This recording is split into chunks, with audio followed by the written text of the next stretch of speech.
Hello everyone, कैसे हैं आप लोग। उम्मीद करते हैं आप सब अच्छे होंगे। आज की इस वीडियो में हम पढ़ने वाले हैं क्लास 12 इकोनॉमिक्स का मैक्रो इकोनॉमिक्स बुक से जो तीसरा चैप्टर है मनी एंड बैंकिंग, वो ख़त्म करेंगे आज। ठीक है, काफ़ी इजी चैप्टर है। इसका जो वेटेज है वो है 6 मार्क्स। मतलब बोर्ड एग्जाम में इस चैप्टर से 6 मार्क्स का क्वेश्चन देखने को मिलेगा। ठीक है, तो ये हम जो कवर करेंगे वो हम एक नोट्स प्रिपेयर किए हैं, उस नोट्स से हम कवर कर देंगे। ये नोट्स आपको मेरे वेबसाइट पे भी मिल जाएगा। ठीक है, और ये नोट्स काफ़ी कॉम्प्रिहेंसिव है, आप इस पर पूरी ट्रस्ट कर सकते हैं। आप इसी को बेस मान के आप तैयार कर लीजिए। ठीक है, इस चैप्टर का तैयारी आप कर सकते हैं। चलिए ज़रा टाइम वेस्ट नहीं करते हैं, स्टार्ट करते हैं। सबसे पहला टॉपिक है बार्टर एक्सचेंज। इसका मीनिंग होता है कि कोई भी ऐसा इकोनॉमिक एक्सचेंज हो रहा है जिसमें मनी का यूज़ नहीं हो रहा हो, तो ऐसे एक्सचेंज को बोलते हैं बार्टर एक्सचेंज। ठीक है, विदाउट द मेडिएशन यानी यूज़ ऑफ मनी। ठीक है, फॉर एग्जांपल मान लीजिए ये एक इंसान है और ये एक इंसान है। इसके पास मान लीजिए राइस है और इसके पास मान लीजिए कुछ भी है, स्लीपर है, मान लीजिए चप्पल है। ठीक है, तो मान लीजिए इसको स्लीपर चाहिए, ठीक है, और इसको मान लीजिए राइस चाहिए। तो क्या करेगा, ये दोनों, ये इसको राइस देंगे, बदले में स्लीपर ले लेंगे। समझे? तो इस एक्सचेंज को बोलते हैं बार्टर एक्सचेंज। यहाँ पे मनी बीच में नहीं आ रहा है। समझे कि नहीं? अब इसका एक इम्पॉर्टेंट फीचर आप नोट कीजिए। सबसे पहला बात यह है कि अगर ये एक्सचेंज होना है तो आपको एक ऐसा इंसान ही ढूंढना पड़ेगा। इस इंसान को एक ऐसा इंसान ढूंढना पड़ेगा जिसके पास स्लीपर हो और जिसको बदले में राइस चाहिए हो। ठीक है, तो ही एक्सचेंज हो पाएगा। नहीं समझे? फॉर एग्जांपल ऐसे समझिए आप, ये मान लीजिए आप है, ठीक है, और ये एक और बंदा है, आपका फ्रेंड है। मान लीजिए आपके पास 10 kg चावल है, इसके पास 2 पेयर ऑफ स्लीपर्स है। ठीक है, तो अगर हम चाहते हैं कि इन दोनों में एक्सचेंज हो पाए, उसके लिए 2 कंडीशन फुलफिल होना पड़ेगा। सबसे पहला कंडीशन ये है कि आपको, मान लीजिए आपको स्लीपर चाहिए, चप्पल चाहिए। ठीक है, तो आपको एक ऐसा इंसान ढूंढना पड़ेगा जिसके पास चप्पल हो। सबसे पहला कंडीशन ये हो गया। और दूसरा कंडीशन ये है कि वो इंसान जिसके पास चप्पल है, उसको भी बदले में क्या चाहिए हो, राइस चाहिए हो, तभी तो वो आपसे राइस ले पाएगा और आपको चप्पल दे पाएगा। समझ रहे हैं ना? तो पहला कंडीशन ये है कि आपको ऐसा इंसान ढूंढना है जिसके पास स्लीपर हो, और दूसरा कंडीशन ये है कि उस इंसान को बदले में राइस चाहिए हो, तभी जाके ये एक्सचेंज हो पाएगा। तो यहाँ पे देख रहे हैं कि डबल कोइंसिडेंस ऑफ वांट देखने को मिलता है। ठीक है, मतलब आपको जो चाहिए वो उसके पास हो और इसको जो चाहिए वो आपके पास हो। पहला कोइंसिडेंस और दूसरा कोइंसिडेंस, इसी को बोलते हैं डबल कोइंसिडेंस ऑफ वांट। तो डबल कोइंसिडेंस ऑफ वांट एक इंपॉर्टेंट फीचर होता है बार्टर एक्सचेंज का। इसके बारे में आपने क्लास 10 में भी पढ़ा होगा। ठीक है, चलिए, तो अभी तक हमने समझा बार्टर एक्सचेंज होता क्या है। इसका एक इंपॉर्टेंट फीचर हमने देखा, डबल कोइंसिडेंस ऑफ वांट। समझे? चलिए, लेकिन आज के टाइम पे क्या हम डायरेक्ट ऐसे एक्सचेंज करते हैं क्या? सामान के बदले सामान देते हैं क्या? आप दुकान में जाके सामान दे के कुछ सामान लेते हैं क्या? नहीं। आज के टाइम पे हम क्या यूज़ करते हैं? मनी यूज़ करते हैं। हमने ये बार्टर एक्सचेंज का जो सिस्टम था इसको बंद कर दिया। ठीक है, क्यों? ज़रूर इसमें कुछ बुराई रहा होगा, तो अब उसी बुराई के बारे में पढ़ेंगे। डिसएडवांटेजेस ऑफ बार्टर एक्सचेंज, क्या क्या डिसएडवांटेजेस फेस करना पड़ता है ये सिस्टम में। सबसे पहला डिसएडवांटेज है lack of double coincidence of want. ये जो डबल कोइंसिडेंस ऑफ वांट है ना, कि आपको जो चाहिए वो उसके पास हो और उसको जो चाहिए वो आपके पास हो, ऐसा रियल वर्ल्ड में देखना बहुत मुश्किल है। ठीक है, बहुत खटना पड़ेगा, तब आपको ऐसा इंसान मिलेगा जिसके पास दोनों कंडीशन मैच हो। ठीक है, तो इसका काफ़ी कमी होता है रियल वर्ल्ड में, जिस कारण ये बार्टर एक्सचेंज हो पाना काफ़ी मुश्किल है। वो यहाँ पे लिखा है कि एक काफ़ी कॉमन प्रॉब्लम है lack of double coincidence of want, जिसका मतलब होता है if one wants to exchange some good with another person, then the latter must also be willing to exchange his और her good with the former. ये दोनों इंसान को agree करना पड़ेगा कि इसका सामान ये लेगा और इसका सामान ये लेगा। ठीक है, तो ही एक्सचेंज हो पाएगा। वो यहाँ पे लिखा है कि फॉर एग्जांपल मान लीजिए एक इंसान को क्लॉथ चाहिए, कपड़ा चाहिए, और उसके पास वीट है, तो उस केस में उसको एक ऐसा पर्सन ढूंढना पड़ेगा जिसको वीट चाहिए और जिसके पास क्लॉथ हो। समझ रहे? तो डोट हो वांट आपको कोइंसाइड करना पड़ेगा, तब जाके ये एक्सचेंज हो पाएगा, जो कि काफ़ी मुश्किल होता है रियल वर्ल्ड में ढूंढ पाना। ठीक है, तो ये एक पहला डिसएडवांटेज है बार्टर एक्सचेंज का। वेरी इंपॉर्टेंट है, इसको आप याद रखिएगा। ठीक है, अभी बताएंगे क्वेश्चन कैसा आता है। दूसरा इसका डिसएडवांटेज है सर्च कॉस्ट इज़ हाई। वही बात फिर से कि आप मान लीजिए है, आपके पास कुछ सामान है, आपके पास मान लीजिए चावल है, राइस है 10 kg। ठीक है, आपको बदले में स्लीपर चाहिए, तो आपको एक ऐसा पर्सन ढूंढना पड़ेगा, सर्च करना पड़ेगा जो आपको स्लीपर दे और आपसे राइस ले, ठीक है। तो यहाँ पे सर्च करने का जो कॉस्ट है वो काफ़ी हाई है, समझे। वही अगर मनी आ जाएगा बीच में तो आपको कोई ऐसा इंसान ढूंढने का जरूरत नहीं, आप किसी को भी बेच दीजिए, बदले में मनी ले लीजिए और उससे जाकर जो मर्जी वो खरीदिए, ठीक है। तो मनी ये प्रॉब्लम को ऐसे सॉल्व करता है। बार्टर एक्सचेंज में सर्च कॉस्ट काफ़ी हाई होता है। तीसरा है lack of division of goods, ठीक है। यहाँ पे आप गुड्स को डिवाइड नहीं कर सकते। फॉर एग्जांपल मान लीजिए स्लीपर है और आपके पास 10 केजी चावल नहीं हो के मान लीजिए आधा केजी ही चावल है और एक स्लीपर है, इसके पास एक स्लीपर है, आपको कैसे देगा स्लीपर, ठीक है। आधा केजी में तो क्या चप्पल काट के देगा क्या, ऐसा तो कुछ हो नहीं सकता है, ठीक है। तो यहाँ पे डिवीजन ऑफ गुड्स नहीं हो पाता है, इसलिए ये एक्सचेंज कर पाना थोड़ा मुश्किल होता है, ठीक है। चौथा है प्रॉब्लम ऑफ स्टोरेज, आप बहुत दिन तक इसको राइस को अपने पास स्टोर करके भी नहीं रख सकते, आपको फसल होते ही आपको उसको भुनाना पड़ेगा, ठीक है। तो स्टोरेज का प्रॉब्लम इसमें आता है। और पांचवा है लॉस ऑफ वैल्यू, स्टोर करेंगे ख़राब होगा, ठीक है। बहुत सारे सामान पेरिशेबल होते हैं, सड़ जाते हैं, तो वैल्यू का भी लॉस होता है यहाँ पे। तो ये सब कुछ डिसएडवांटेजेस है बार्टर एक्सचेंज में, समझे कि नहीं। 5 डिसएडवांटेज आप याद रखेंगे। चलिए अब आ जाता है मनी। मनी ये सभी प्रॉब्लम्स को दूर कर देता है। मनी होता क्या है, मनी ऐसा कोई भी चीज़ होता है जिसको हम as a means of exchange के रूप में एक्सेप्ट करें, as a measure and store of value के रूप में एक्सेप्ट करें, और ये एक स्टैंडर्ड ऑफ डिफर्ड पेमेंट इस रूप में भी काम करे। अब ये जो तीनों टर्म है, means of exchange, store of value और स्टैंडर्ड ऑफ डिफर्ड पेमेंट, ये तीनों भारी भरकम वर्ड क्या है, चलिए एक एक करके समझते हैं। ये तीनों है मनी का फंक्शन। मनी का टोटल 4 फंक्शन होता है, उसमें से ये 3 फंक्शन है, ठीक है। देखिए यहाँ पे लिखा हुआ है फंक्शंस ऑफ मनी, इसको पहले पढ़ लेते हैं, अब तब वापस डेफिनेशन पे आएंगे, ठीक है। सबसे पहला फंक्शन है मीडियम ऑफ एक्सचेंज, ठीक है। देखिए फिर से वही बार्टर वाला एग्जांपल लेते हैं। ये मान लीजिए आप है, आपके पास 10 केजी राइस है और ये है आपका फ्रेंड जिसके पास 2 पेयर ऑफ स्लीपर्स है, ठीक है यहाँ तक। तो ये अगर आपस में सामान का लेन देन कर लेते हैं तो इसको बोलते हैं एक्सचेंज, ठीक है, डायरेक्ट एक्सचेंज हो गया। लेकिन मनी जो है वो बीच में आके इस प्रोसेस को 2 पार्ट में डिवाइड कर देता है। मनी जो है वो प्रोसेस ऑफ एक्सचेंज को 2 पार्ट्स में डिवाइड करता है, एक पार्ट होता है सेल और दूसरा पार्ट होता है परचेज। अब मनी आ गया बीच में मान लीजिए, तो अब क्या करना होगा, आप क्या करेंगे, इस 10 केजी राइस को सेल कर देंगे। सबसे पहले सेल करके आपको मान लीजिए 100 रुपये मिल गया, 100 रुपये 1000 रुपये जो भी है वो मिल गया, ठीक है, एक पार्ट हो गया। अब आप इस 100 रुपये 1000 रुपये 1000 रुपये को लेके मार्केट में जाएंगे और 2 पेयर ऑफ स्लीपर खरीद लेंगे, तब आप परचेस कर लेंगे। तो ये जो एक्सचेंज था उस प्रोसेस को ईजिली करवा दे रहा है ये मनी, ठीक है। इसलिए मनी को क्या बोलते हैं, मीडियम ऑफ एक्सचेंज। ये एक्सचेंज करवाने में फैसिलिटेट करता है, समझे कि नहीं। ये एक्सचेंज प्रोसेस को 2 पार्ट में डिवाइड करता है, एक होता है सेल और परचेस, जिससे कि एक्सचेंज काफ़ी ईजी हो जाता है, ठीक है। तो ये हो गया पहला फंक्शन मनी का। दूसरा फंक्शन है यूनिट ऑफ अकाउंट। अब ये क्या टर्म है, ये बहुत इंपॉर्टेंट है। देखिए यूनिट ऑफ अकाउंट मतलब आप सभी गुड्स एंड सर्विसेज का जो वैल्यू है ना, उसको आप मॉनेटरी यूनिट में एक्सप्रेस कर सकते हैं।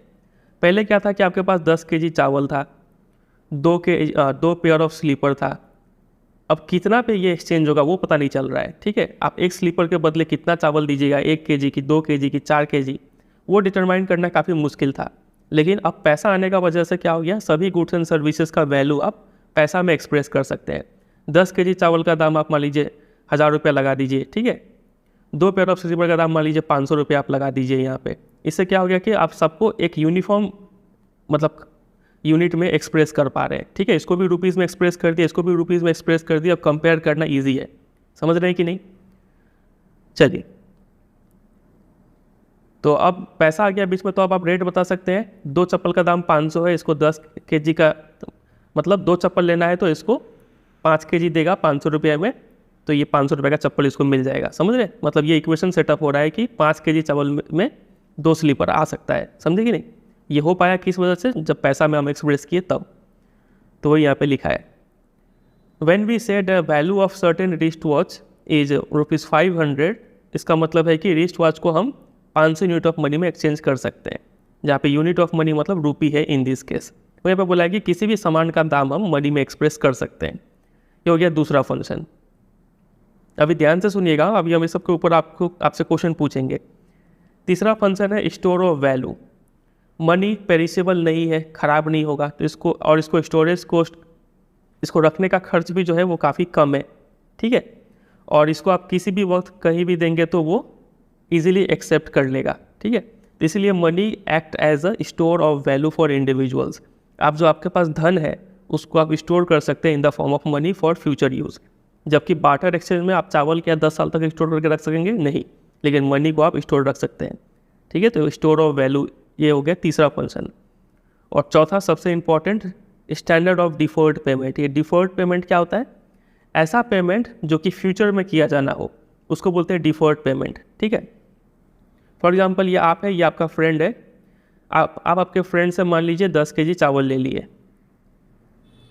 ठीक है। लेकिन आपके फ्रेंड के पास आप लिए चावल 10 केजी, तो लेकिन आपके पास पे करने को पैसा नहीं है। आप उसको बोल दें कि हम बाद में पे करेंगे, ठीक है। तो आप जो बाद में पे करेंगे ना, इसी को क्या बोलते हैं? Deferred payment. तो आप बाद में क्या चीज़ में पे करेंगे? पैसा में ही पे करेंगे, ठीक है। तो मनी क्या है? As a standard of deferred payment है। अगर आप कोई और चीज़ में पे करेंगे बाद में, चावल में अगर पे करना चाहे तो हो सकता है चावल उस समय दाम कम हो जाए, ठीक है, टाइम पे डिपेंड करेगा वो। तो सब चीज़ एक्सेप्ट नहीं किया जाता है as a standard of deferred payment. Money को ही हम लोग एक्सेप्ट करते हैं as a standard of deferred payment. वो यहाँ पे लिखा है कि money serves as a standard of such deferred payment, ठीक है। मनी का वजह से जो दो एक्टिविटी है, बोरोइंग और लेंडिंग, ये पॉसिबल हो पाया है। मनी है इस तब आप उधार ले पाते हैं, और मनी है तब आप उधार दे पाते हैं, ठीक है। और मनी का वजह से कई सारे फाइनेंशियल इंस्टीट्यूशन भी क्रिएट हुए हैं। फाइनेंशियल इंस्टीट्यूशन जैसे कि बैंक हो गया, ठीक है, इंश्योरेंस वाले हो गए, म्यूचुअल फंड वाले हो गए, ठीक है। अगर पैसा नहीं है तो क्या बैंक एग्जिस्ट करेगा? नहीं करेगा। कहीं आप इन्वेस्ट कर पाएंगे पैसा? नहीं कर पाएंगे। म्यूचुअल फंड नहीं हो पाएगा, ठीक है, इंश्योरेंस नहीं हो पाएगा। तो मनी का आने का वजह से फाइनेंशियल इंस्टीट्यूशन का क्रिएशन हुआ है, समझे कि नहीं? तो ये 4 फंक्शन आप ध्यान रखेंगे मनी का। अब आ जाते हैं वापस डेफिनेशन पे। तो वो यहाँ पे लिखा है कि मनी कोई भी ऐसा चीज़ है जो ये 3 फंक्शन को परफॉर्म करे। 3 या फिर 4 आप लिख सकते हैं। सबसे पहला मीन्स ऑफ एक्सचेंज, दूसरा स्टोर ऑफ वैल्यू, तीसरा स्टैंडर्ड ऑफ डिफर्ड पेमेंट, और चौथा जो यहाँ पे छूट गया है वो होगा यूनिट ऑफ अकाउंट। कोई भी चीज़ जो ये 4 फंक्शन परफॉर्म कर रहा है उस चीज़ को हम मनी बोल देंगे। बात तक नहीं समझे कि नहीं? चलिए अब आगे है 2 टॉपिक। पहला टॉपिक है डिमांड फॉर मनी, और उस अगला टॉपिक है supply of money. Supply of money तो बहुत इंपॉर्टेंट है और ये आपके सिलेबस में भी लिखा हुआ है, लेकिन डिमांड फॉर मनी आपके सिलेबस में लिखा नहीं और इसे क्वेश्चन भी नहीं आता है, लेकिन फिर भी एनसीईआरटी बुक में थोड़ा सा दिया हुआ था, इसलिए हम इसको नोट्स में इंक्लूड कर लिए। समझ लेते हैं, छोटा सा कॉन्सेप्ट है, देखिए। डिमांड फॉर मनी का मतलब होता है what makes people desire a certain amount of money.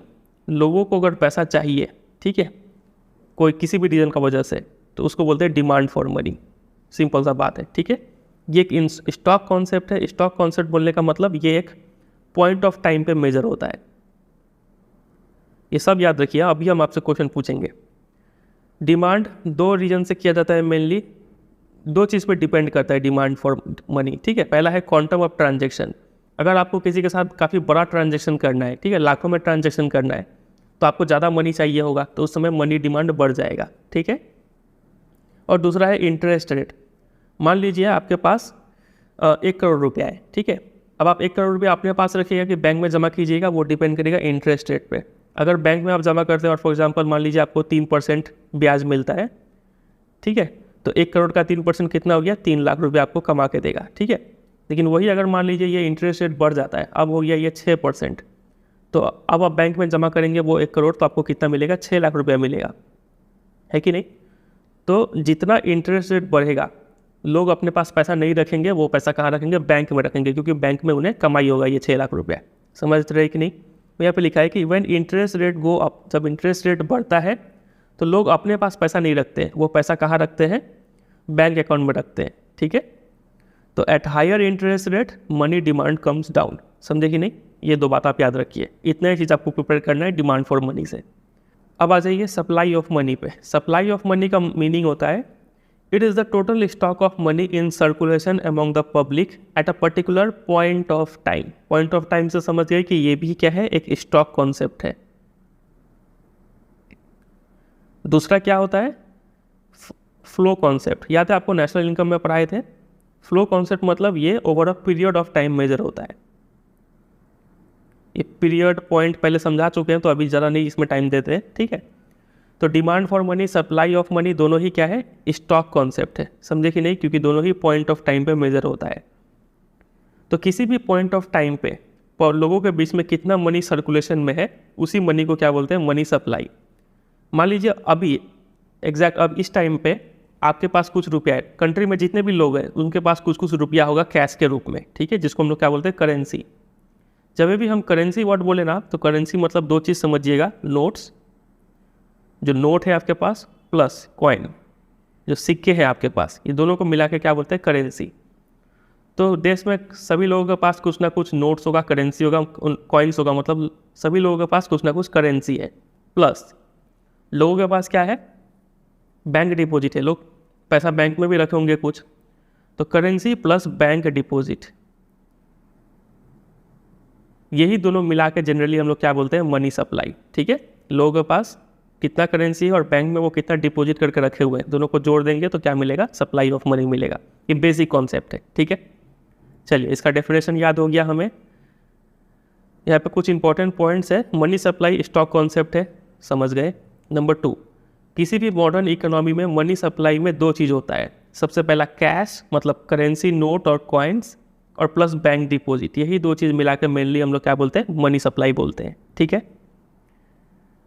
फिर इंडिया में जो करेंसी है, ये जो कैश है, वो कौन छापता है, वो छापता है reserve bank of India. Reserve bank of India India का सेंट्रल बैंक है, ये चीज़ समझिएगा, ठीक है।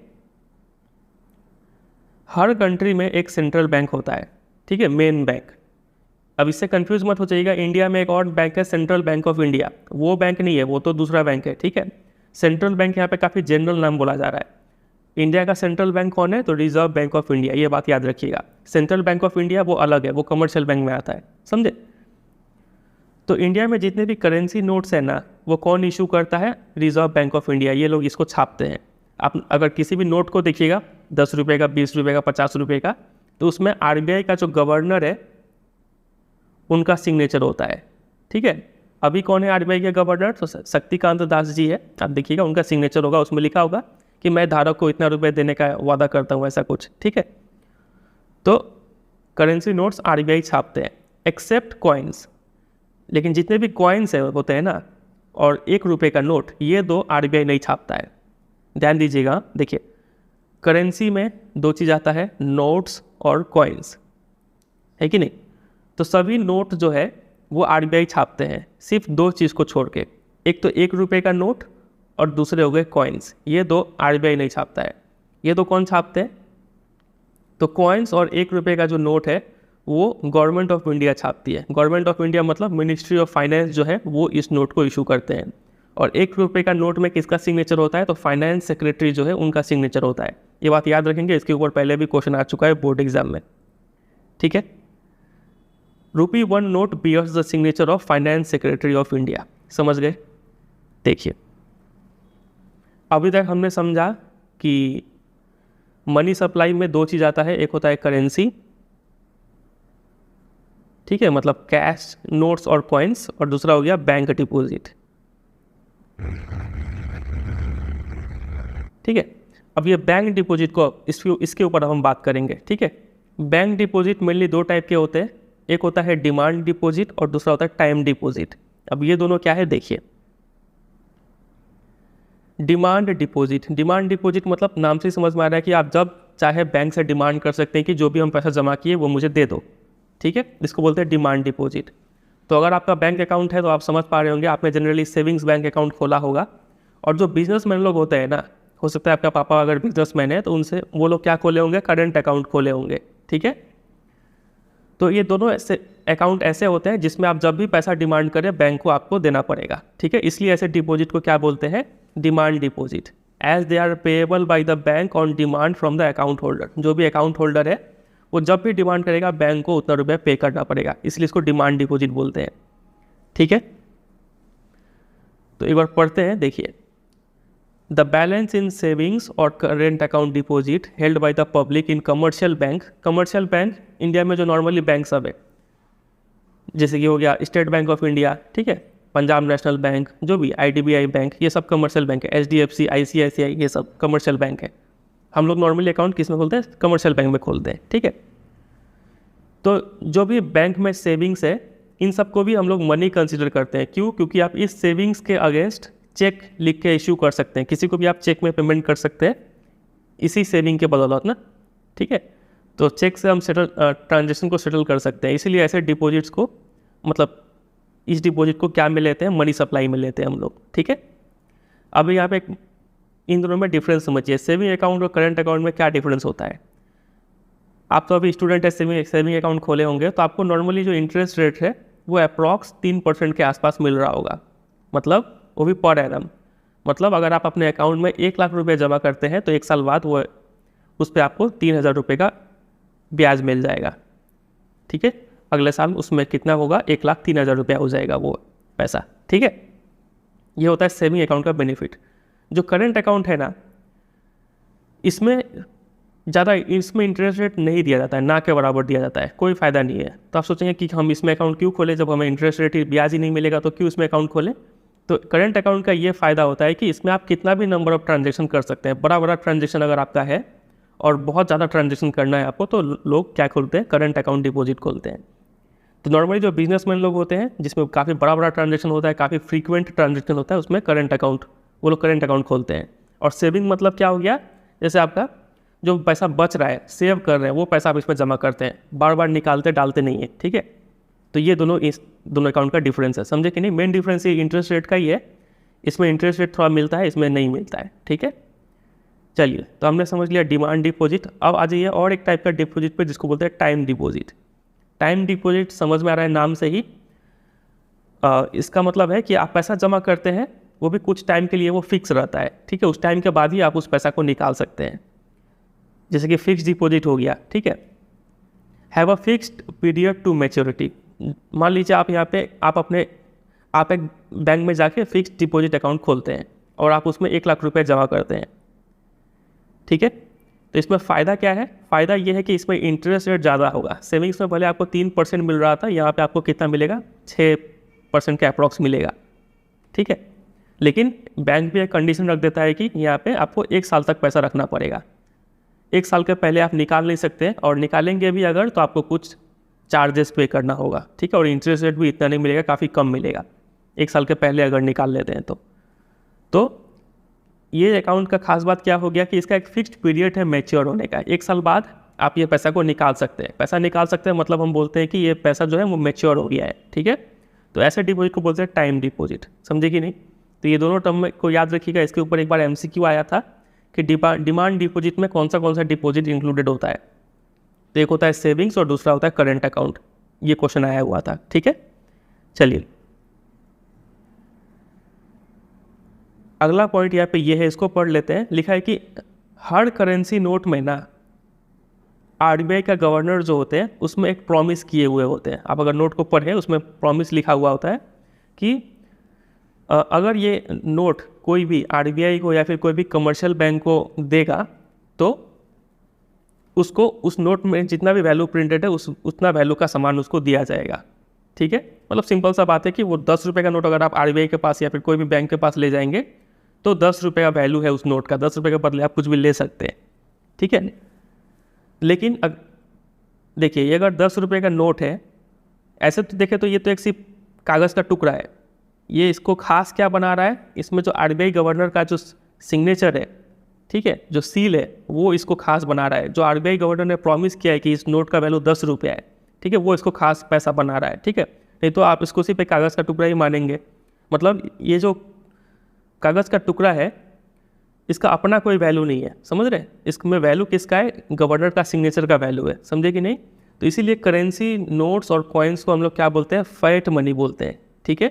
इसका कोई अपना इंट्रिंसिक वैल्यू नहीं होता है। जैसे कि गोल्ड और सिल्वर को अगर कॉइन होते, अगर सोने का सिक्का है और उस पर अगर 10 रुपये लिखा हुआ है तब तो इसका अपना वैल्यू हो गया ना, इंट्रिंसिक वैल्यू हो गया। लेकिन आज के मॉडर्न करेंसी में इंट्रिंसिक वैल्यू नहीं होता है, समझे कि नहीं। They are also called legal tenders. ये नोट्स को हम लोग क्या भी बोलते हैं? लीगल टेंडर की, ठीक है। इसमें लीगल पावर है क्योंकि इसको कोई भी सिटीजन ऑफ इंडिया रिफ्यूज़ नहीं कर सकता है लेने से, समझे कि नहीं। वही सब छोटा छोटा बात है, यहाँ पे समझ के छोड़ दीजिए। अगला यहाँ पे इंपॉर्टेंट पॉइंट ये है चेक्स के बारे में। चेक जो हम सेविंग्स या फिर करंट अकाउंट में इशू करते हैं उसको कोई इंसान चाहे तो रिफ्यूज़ कर सकता है, ठीक है। इसलिए ये डिमांड डिपॉजिट को हम लीगल टेंडर कंसीडर नहीं करते हैं। लीगल टेंडर में सिर्फ आपका हमारा जो करेंसी नोट्स है और कॉइन्स, यही दो आते हैं, नोट्स और कॉइन्स, यही दो लीगल टेंडर है, क्योंकि इसको कोई भी इंसान लेने से मना नहीं कर सकता है। लेकिन चेक आप किसी को दिए, वो चाहे तो नहीं भी ले सकता है, बोलेगा नहीं मुझे कैश में पेमेंट कर दो, ठीक है। तो चेक्स को हम लोग लीगल टेंडर कंसीडर नहीं करते हैं, याद रखिएगा, क्वेश्चन आ सकता है इस पर। चलिए, अभी हमने पढ़ा, ये टॉपिक क्या चल रहा था हमारा, मनी सप्लाई। मनी सप्लाई में मेनली दो चीज़ आता है, एक हो गया करेंसी और दूसरा क्या हो गया, बैंक डिपॉजिट। इतना बात तो याद है आपको। अब ये तो जैसा का तैसा रहेगा, बैंक डिपॉजिट बहुत टाइप का होता है, ठीक है। तो depending on what type of bank deposits are included, ये अलग अलग टाइप का बैंक डिपॉजिट के हिसाब से अलग अलग टाइप का मेजर्स ऑफ मनी सप्लाई होता है, मैनी मेजर्स ऑफ मनी, ठीक है। तो वही यहाँ पे अगला टॉपिक है। देखिए, measures of money supply, money supply को हम कैसे मेजर करते हैं। तो आरबीआई जो है ना, इंडिया का central bank, reserve bank of India, ये 4 मनी सप्लाई के वैल्यू निकालता है। पहला है M1, दूसरा है M2, तीसरा है M3, चौथा है M4। चारों क्या क्या है, चारों को यहाँ पे डिफाइन किया गया है। M1 मतलब CU प्लस DD। ये CU क्या है, CU का मतलब है करेंसी, करेंसी मतलब नोट्स प्लस कॉइन्स, ठीक है, जो कि पब्लिक के पास है। और DD क्या है, तो DD है नेट डिमांड डिपॉजिट। आप सोच रहे होंगे डिमांड डिपॉजिट तो समझ में आता है, ये नेट डिमांड डिपॉजिट क्या है। डिमांड डिपॉजिट याद है कि भूल गए, अभी आपको बताए थे, पब्लिक वो पैसा जो बैंक के पास रखे हुए हैं, ठीक है, सेविंग्स अकाउंट में या फिर करंट अकाउंट में, ताकि वो जब डिमांड करे वो उनको मिल जाए। अब ये नेट वर्ड को समझते हैं। देखिए, जो लोग हैं ना, जो पब्लिक है, वो अपना पैसा तो कमर्शियल बैंक में डालते ही है। कमर्शियल बैंक मतलब जो भी स्टेट SBI और ICICI HDFC, जो भी ऐसे नॉर्मल बैंक आपको जो देखने को मिलते हैं शहरों में, वो सब बैंक में लोग पैसा जमा करते हैं, ठीक है। और ये जो बैंक होते हैं ना, मान लीजिए ये SBI है और ये यहाँ पे एक बैंक है ICICI। कुछ पैसा हो सकता है कि SBI ICICI में जमा करके रखा हो, फिर हो सकता है कि ICICI बैंक जो है अपना कुछ पैसा HDFC बैंक में जमा करके रखा हुआ हो, ठीक है। फिर HDFC हो सकता है अपना कुछ पैसा इसमें जमा करके रखा हुआ हो अकाउंट खोल के, ठीक है। तो इसको हम लोग बोलते हैं इंटर बैंक डिपॉजिट। यहाँ पे कहीं पे लिखा होगा, ये रहा इंटर बैंक डिपॉजिट। तो नेट डिमांड डिपॉजिट बोलने का मतलब है कि हम सिर्फ वही डिमांड डिपॉजिट कंसीडर करें जो पब्लिक जमा कर रहे हैं बैंकों में। ये पब्लिक किसी भी बैंक में जमा करे, उसको हम लोग नेट डिमांड डिपॉजिट बोलते हैं। हम लोग इसमें जो इंटर बैंक डिपॉजिट है वो इंक्लूड नहीं करते हैं, ठीक है। नेट डिमांड डिपॉजिट में जो ये वो पैसा जो बैंक एक दूसरे बैंक में रख रहे हैं, वो पैसा कंसिडर नहीं करेंगे, ठीक है। वो यहाँ पे लिखा है, the word net implies that only demand deposits of the public held by the banks are to be included in money supply. जो सिर्फ पब्लिक वाला पैसा है वही इंक्लूड कीजिए। जो इंटर बैंक डिपॉजिट है, इंटर बैंक डिपॉजिट जो क्या होता है, commercial bank hold in another commercial bank, ठीक है, उसको हम लोग इसमें इंक्लूड नहीं करेंगे, ठीक है। तो इतना समझ गए। M1 का मतलब क्या हो गया, करेंसी, जिसमें क्या आता है, नोट्स और कॉइन्स, और नेट डिमांड डिपॉजिट, ये हो गया M1, measure of money supply. दूसरा है M2। M2 में क्या क्या चीज़ इंक्लूड किया जाता है, तो M2 में M1 मतलब currency unit plus demand deposit plus एक और चीज़ ऐड किया जाता है, saving deposit with post office savings banks. कई सारे लोग क्या करते हैं कि पोस्ट ऑफिस में भी बैंक अकाउंट खोलते हैं। आप चाहे तो पोस्ट ऑफिस में भी पैसा जमा कर सकते हैं, ठीक है, तो वहाँ पे भी एक सेविंग डिपॉजिट अकाउंट खोल लेते हैं। तो अगर आप पोस्ट ऑफिस वाला पैसा भी इंक्लूड कर रहे हैं ना इसमें, तो वो M2 कहलाने लगेगा, समझे कि नहीं। तीसरा है M3। M3 में M1 मतलब currency unit plus net demand deposit, ये दो तो है ही।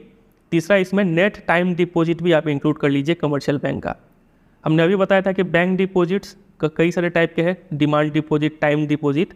तो अगर आप टाइम डिपॉजिट इंक्लूड कर रहे हैं तो वो M3 कहलाएगा। डिमांड डिपॉजिट इंक्लूड कर रहे थे तो M1 कहला रहा था, ठीक है। और यहाँ पे भी वर्ड नेट है, नेट का मतलब आप समझ ही गए।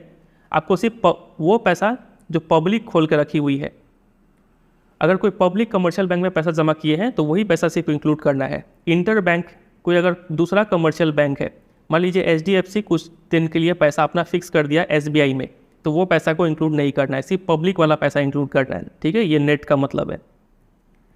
चलिए M1 M2 M3 हो गया, और M4 में आता है M3, ठीक है।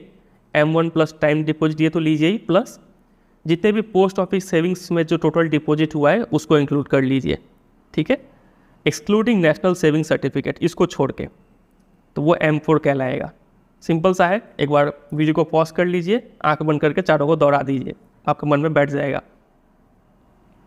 M1 में currency plus demand, net demand deposit, M1 को M3 से रिलेट कर लीजिए। M3 में क्या होता है कि M1 plus net time deposit भी ऐड कर लेंगे।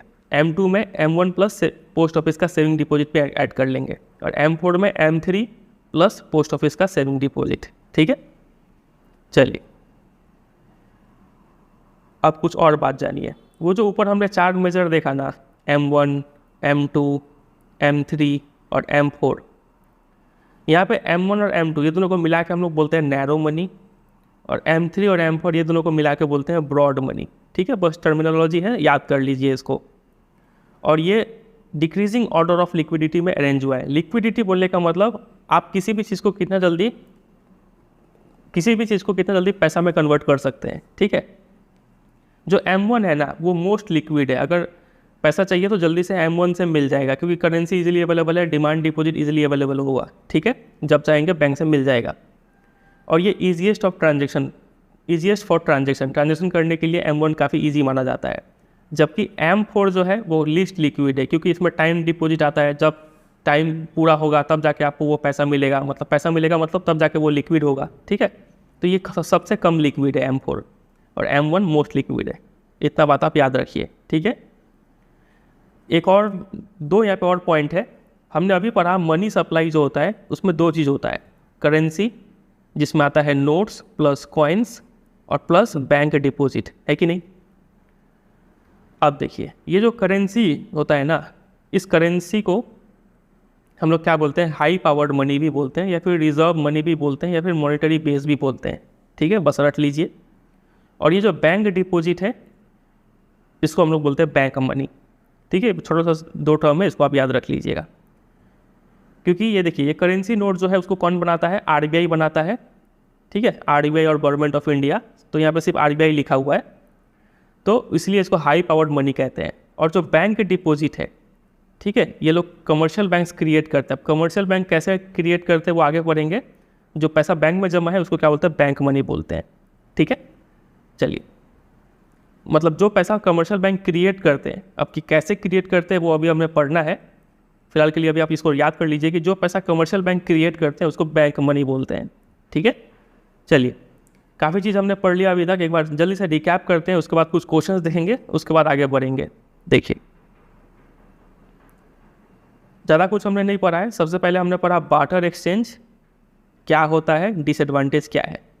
फिर हम आ गए इसका ठीक ऑपोजिट मनी पे, मनी क्या होता है और मनी का फंक्शन क्या होता है। 4 फंक्शन बहुत इंपॉर्टेंट, याद रखिएगा। Medium of exchange, store of value, standard of deferred payment और यूनिट ऑफ अकाउंट, ये 4 फंक्शन है मनी का। इसके बाद हम आ गए मनी का और 2 कॉन्सेप्ट पे, डिमांड और सप्लाई। दोनों ही क्या है, स्टॉक कॉन्सेप्ट है, ठीक है। मनी सप्लाई से रिलेटेड हमने काफ़ी छोटा छोटा बात जाना यहाँ पे। उसके बाद हम आ गए measures of money supply. Money supply को 4 तरीके से हम मेजर करते हैं, M1, M2, M3, M4। RBI इन चारों का डेटा निकालता है, ठीक है। फिर इन दोनों को नैरो मनी, इन दोनों को ब्रॉड मनी बोलते हैं, वो तक हमने जाना। उसके बाद हाई पावर्ड मनी और बैंक मनी, इतना चीज़ तो अभी तक हमने पढ़ा है। चलिए, इसके ऊपर आपको क्वेश्चंस दिखाते हैं तो आपका थोड़ा दिमाग खुलेगा कि कितना अच्छा क्वेश्चन बनता है। ये देखिए, यहाँ पे सबसे पहला क्वेश्चन है, इसका आंसर देने का कोशिश कीजिए। Money can be use to transfer purchasing power from the present to the future, ठीक है। Which specific function of money is this called, ये मनी का कौन सा फंक्शन है। आप ट्रांसफ़र कर रहे हैं purchasing power present to the future में, तो ये क्या है, स्टोर ऑफ वैल्यू है। आप अपने धन को स्टोर कर सकते हैं प्रेजेंट में और उसको फ्यूचर में जाके यूज़ कर सकते हैं, ठीक है। तो ये store of value function denote कर रहा है, समझे कि नहीं। ये सारा इंपॉर्टेंट क्वेश्चन है सर, आपको मेरे वेबसाइट पे मिल जाएगा, ठीक है। देखिए, दूसरा क्वेश्चन का आंसर दीजिए। The value of all goods and services को हम एक्सप्रेस कर सकते हैं मॉनेटरी यूनिट में। तो ये कौन सा फंक्शन है मनी का, तो ये है यूनिट ऑफ अकाउंट। इजी। फिर आगे देखिए, इस क्वेश्चन का आंसर दीजिए। Supply of money refers to, supply of money में क्या क्या चीज़ आता है, तो अभी आपको बताया currency held by the public और demand deposit with commercial bank, ये दो चीज़ आते हैं। ठीक है, ऑप्शन नंबर सी हो जाएगा answer. Number 5, supply of money refers to the quantity of money as on 31 March, या फिर during any specified period of time, या फिर at any point of time, या फिर during a fiscal year. Fiscal year मतलब 1 अप्रैल से लेकर 31 मार्च तक। बताइए कौन सा आंसर होगा। तो हमें पता है supply of money point of time पे मेजर होता है, ये एक स्टॉक कॉन्सेप्ट है, तो ऑप्शन नंबर सी हो जाएगा आंसर। ये नहीं होगा, ये भी नहीं होगा, ये भी नहीं होगा। नंबर 6 आप आंसर दीजिए।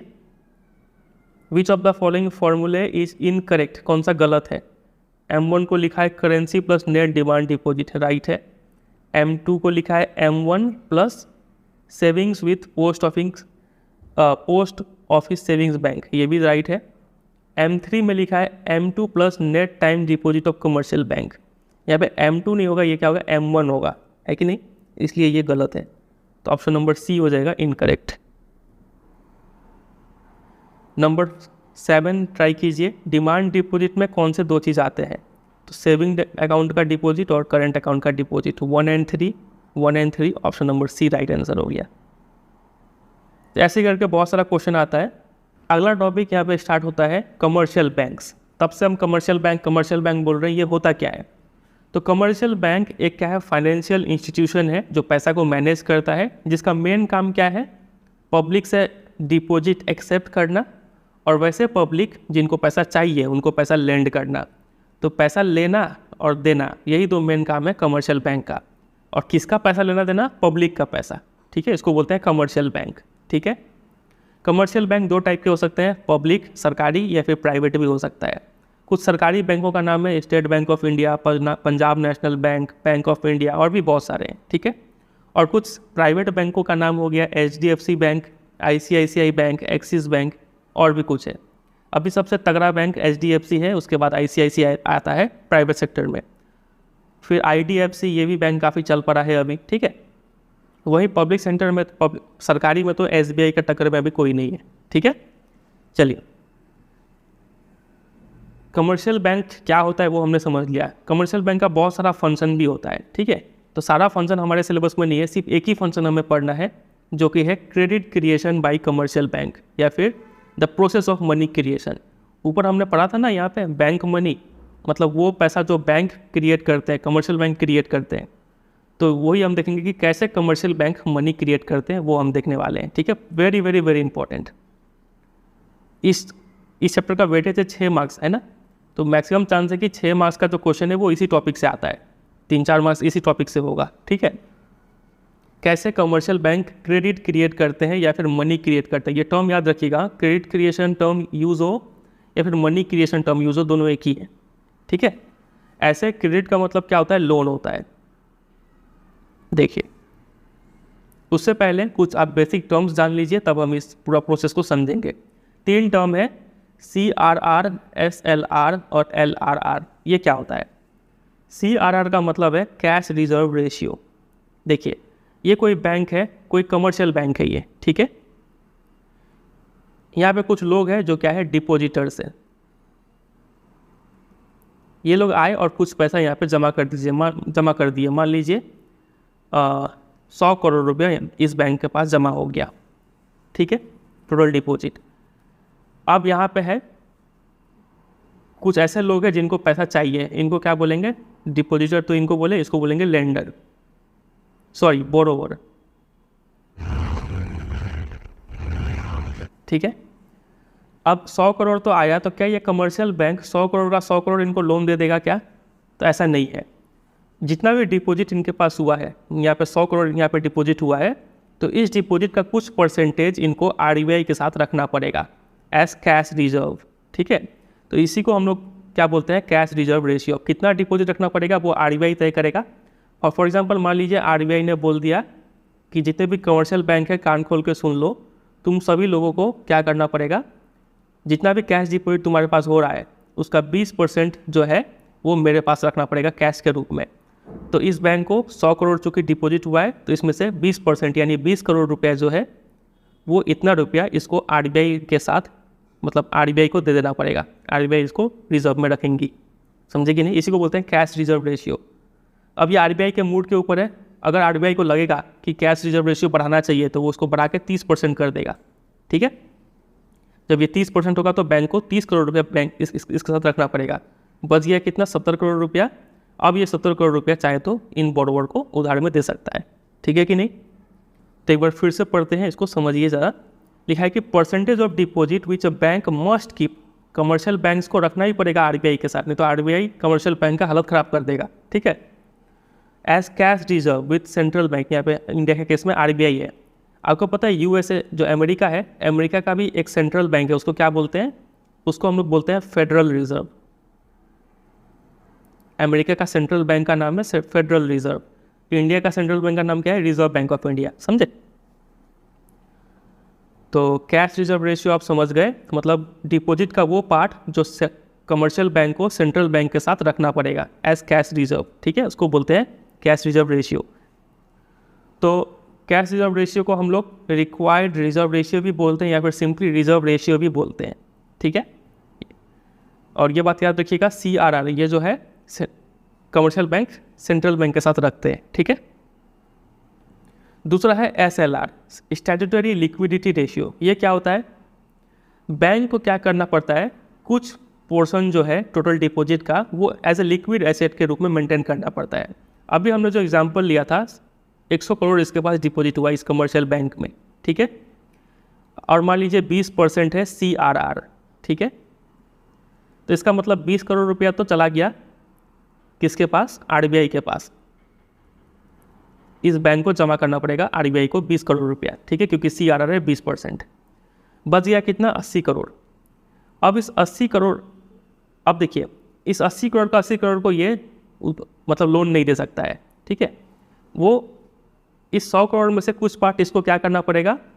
एज लिक्विड एसेट के रूप में भी मैनेज करना पड़ेगा। 100 करोड़ में से कुछ पार्ट उसको अपने पास कैश के रूप में, गोल्ड के रूप में और गवर्नमेंट सिक्योरिटी के रूप में रखना पड़ेगा। गवर्नमेंट सिक्योरिटी क्या होता है?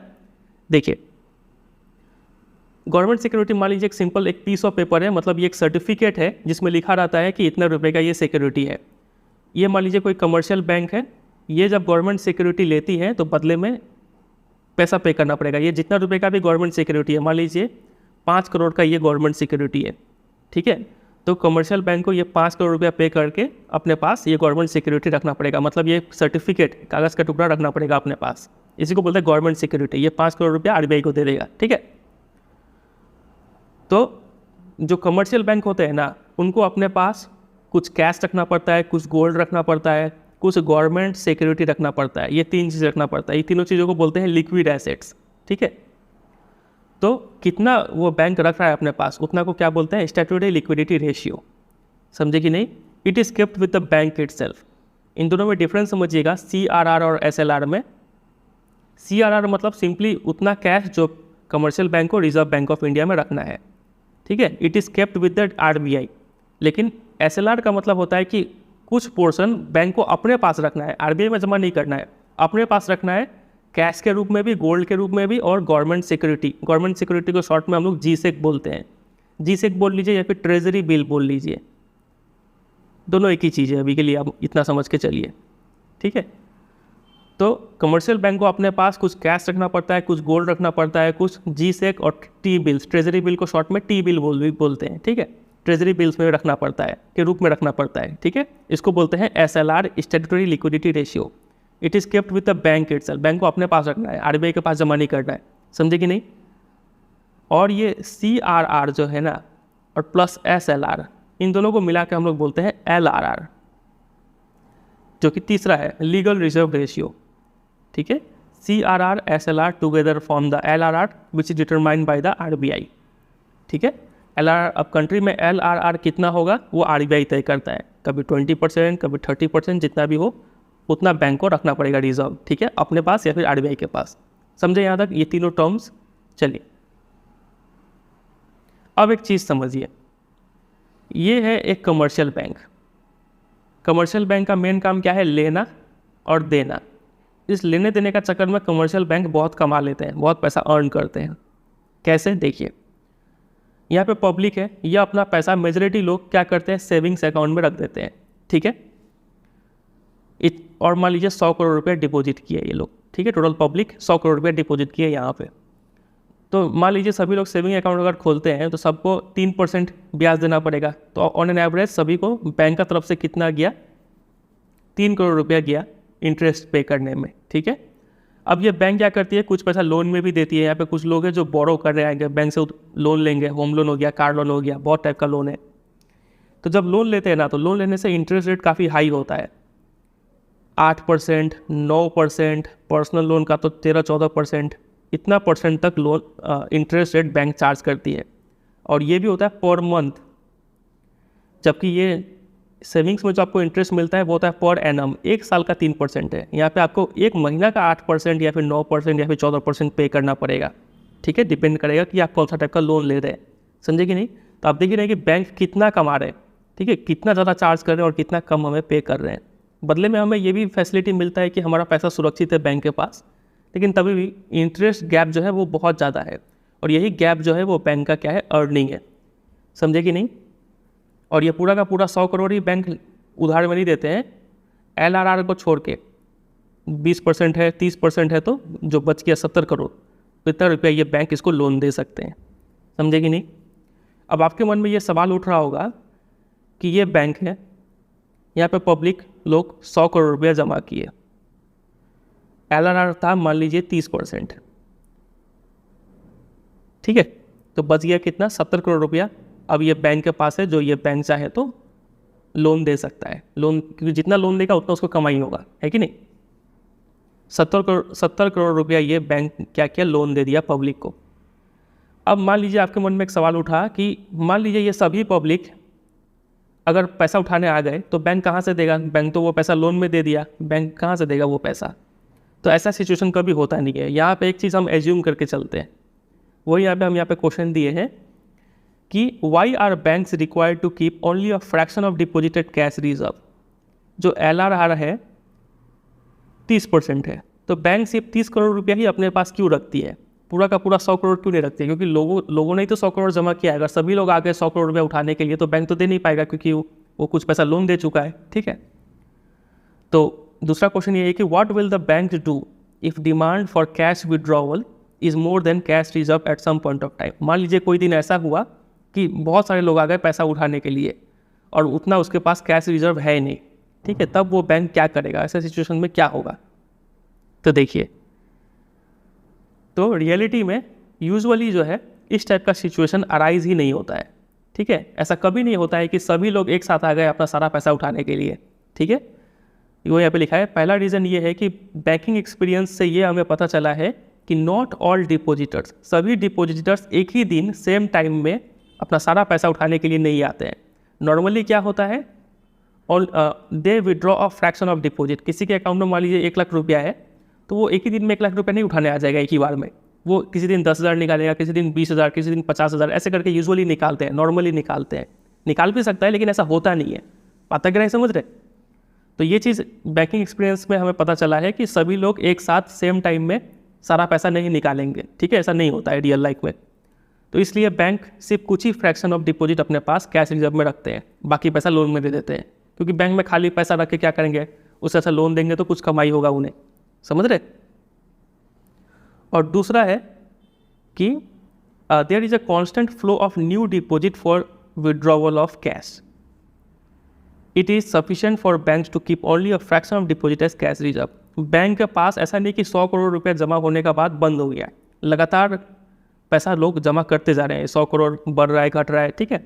तो कांस्टेंट फ्लो हो रहा है पैसा का बैंकों की तरफ, तो ठीक है। तो बैंक सिर्फ 30 करोड़ ही अपने पास कैश रिजर्व रखती है, बाकी पैसा आता है, कुछ जमा होता है, कुछ निकाला जाता है, ऐसे करके मैनेज हो जाता है, समझ रहे कि नहीं। तो ये 2 रीजन का वजह से बैंक सिर्फ कुछ ही पार्ट अपने पास कैश रिजर्व के रूप में रखती है और बाकी पैसा लोन में देती है, ठीक है। चलिए, तो ये क्वेश्चन डायरेक्ट आ सकता है, इसको आप प्रिपेयर कर लीजिएगा ये 2 रीजन के साथ, ठीक है। तो अभी हमारा टॉपिक क्या चल रहा है? Credit creation bye commercial bank.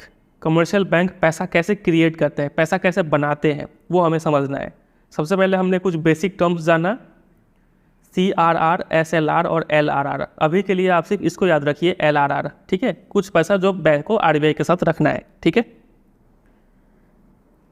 अब चलिए, अब हम प्रोसेस को समझेंगे। उससे भी पहले कुछ एजम्पशन, कुछ चीज़ हम यहाँ पे मान लेते हैं। सबसे पहले ये मान लेते हैं कि पूरे कंट्री में जितना भी कमर्शियल बैंकिंग सिस्टम है ना, वो सब एक यूनिट है। ये हमारा भारत है, मान लीजिए इंडिया, इसमें जितने भी कमर्शियल बैंक है वो सभी बैंक को मान लीजिए ये एक ही बैंक है, सिर्फ एक बैंक है, ऐसा मान लीजिए, ठीक है। ये पहला चीज़ हमने एज्यूम कर लिया। और दूसरा चीज़ हम ये मान ले रहे हैं कि कंट्री के अंदर जितना भी रिसिप्ट और पेमेंट हो रहा है ना, वो बैंकिंग में हो रहा है। कोई भी लोग कैश में लेन देन नहीं कर रहे हैं, सारा डिपॉजिट जो है वो बैंक में आ रहा है, ठीक है, चेक के रूप में आ रहा है, जैसे भी आए। तो ये दो चीज़ हम एज्यूम कर लिए। अब हम समझते हैं कि कैसे पैसा क्रिएट होता है। देखिए, let us now explain the process. ये प्रोसेस को अच्छे से समझिएगा, एग्जाम में डायरेक्ट क्वेश्चन आता है। सपोज कीजिए कि इनिशियल डिपॉजिट जो है, ये टर्म याद रखिए, इनिशियल डिपॉजिट शुरुआत में बैंक्स मतलब कंट्री के अंदर जितना भी कमर्शियल बैंक है, ठीक है, क्योंकि ऊपर हमने अभी एज्यूम किया था। देखिए, सपोज कीजिए कि बैंक्स में जो इनिशियल डिपॉजिट है वो 100 रुपये आया, कंट्री के अंदर जितने भी बैंक है उसमें 100 रुपया डिपॉजिट हुआ। और ये भी मान लीजिए कि जो LRR है उस समय कंट्री में वो है 20%, ठीक है। 20% है, मतलब 100 रुपया अगर बैंक के पास आया तो इसमें से 20% यानी 20 रुपये जो है वो बैंक को कुछ RBI के साथ रखना पड़ेगा, कुछ अपने साथ लिक्विड एसेट के रूप में रखना पड़ेगा, यानी कैश, गोल्ड और गवर्नमेंट सिक्योरिटी, इस रूप में रखना पड़ेगा, ठीक है। मतलब ये 20 रुपये का वो बैंक छू नहीं सकती है, ठीक है। बचा हुआ जो 80 रुपया है, यही 80 रुपये में बैंक को खेलना है। ये 80 रुपया बैंक लोन में दे या फिर अपने पास रखे, जो करना है करे, ठीक है।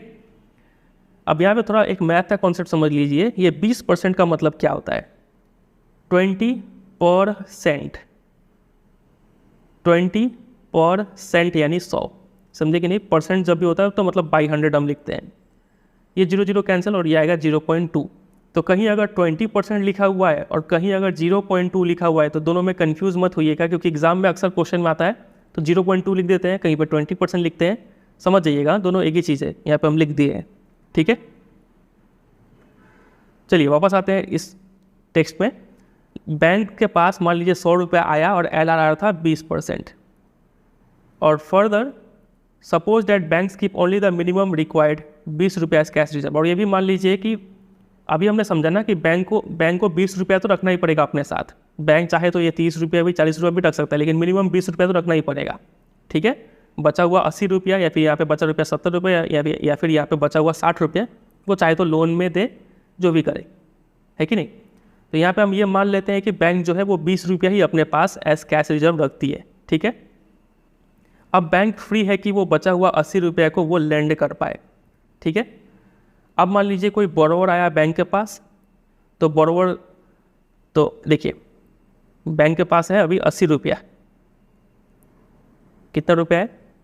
80 रुपया, ठीक है। अब कोई बोरोवर आया इस बैंक से उधार लेने, ठीक है, कि मुझे 80 रुपये का लोन चाहिए। तो बैंक क्या किया, इसके नाम पे एक अकाउंट खोल गया, सीधा 80 रुपया इसको हाथ में तो देके नहीं बोलेगा कि जाओ तुम, नहीं तो फिर ये तो लेके चला जाएगा, फिर वापस कभी लौटाएगा ही नहीं। बैंक क्या करेगा, इसके नाम का एक अकाउंट खोलेगा, बोलेगा आधार कार्ड लाओ, पैन कार्ड लाओ, ठीक है। इसके नाम का अकाउंट खोलेगा और उस अकाउंट में 80 रुपया डाल देगा। क्या 80 रुपया वो कैश में डाला? क्या नहीं, वो सिर्फ कंप्यूटर में कीबोर्ड में दबा दिया होगा 80 रुपया, ठीक है, 80 करोड़ नहीं, 80 रुपया कीबोर्ड में सिर्फ 80 रुपया प्रेस किया होगा, उसके अकाउंट में वो नंबर रिफ्लेक्ट हो गया। यहाँ पे कैश क्या कहीं मूव हुआ है? जो RBI इशू करता है करेंसी, वो करेंसी कहीं मूव हुआ है? नहीं, सिर्फ जो अकाउंटिंग सिस्टम है सिर्फ नंबर्स के रूप में उसके अकाउंट में 80 रुपया डल चुका है, समझे कि नहीं।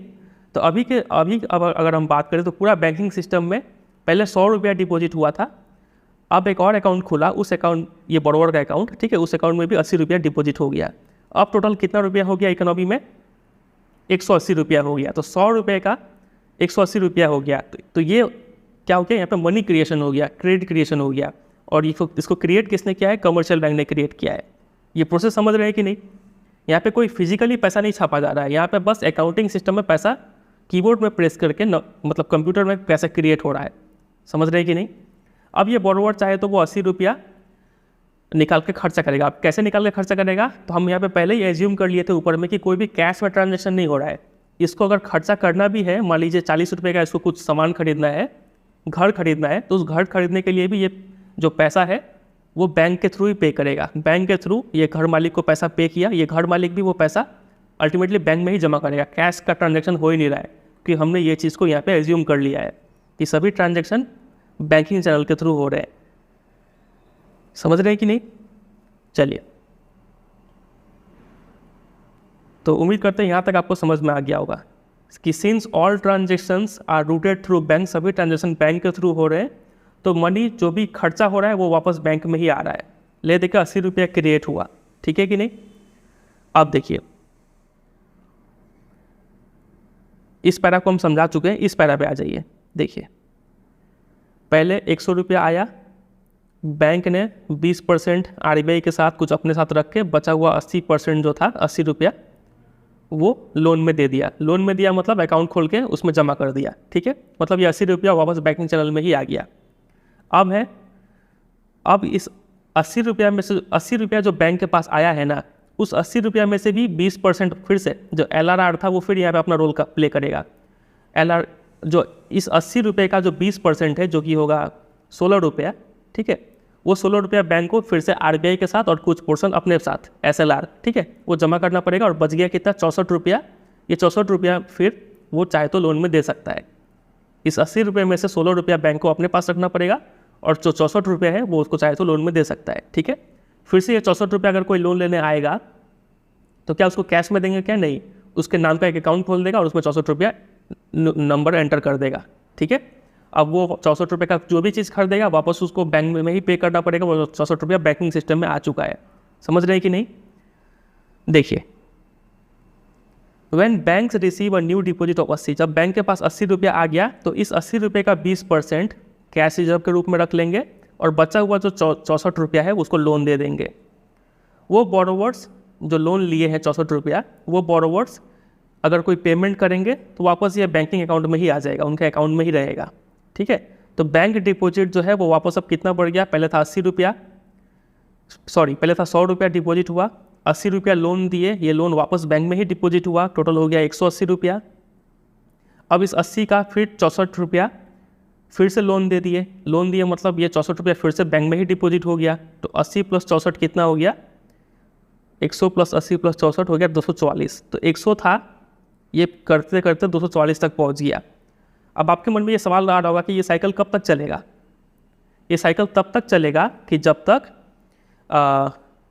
यहाँ पे लिखा है जब तक टोटल कैश रिजर्व जो है वो इनिशियल डिपॉजिट के इक्वल ना हो जाए। मतलब ऐसा सिचुएशन आ जाए कि बैंक को, ये कमर्शियल बैंक को उतना रुपया ही डिपॉजिट में रखना पड़ रहा है जितना कि उनके पास इनिशियल डिपॉजिट था।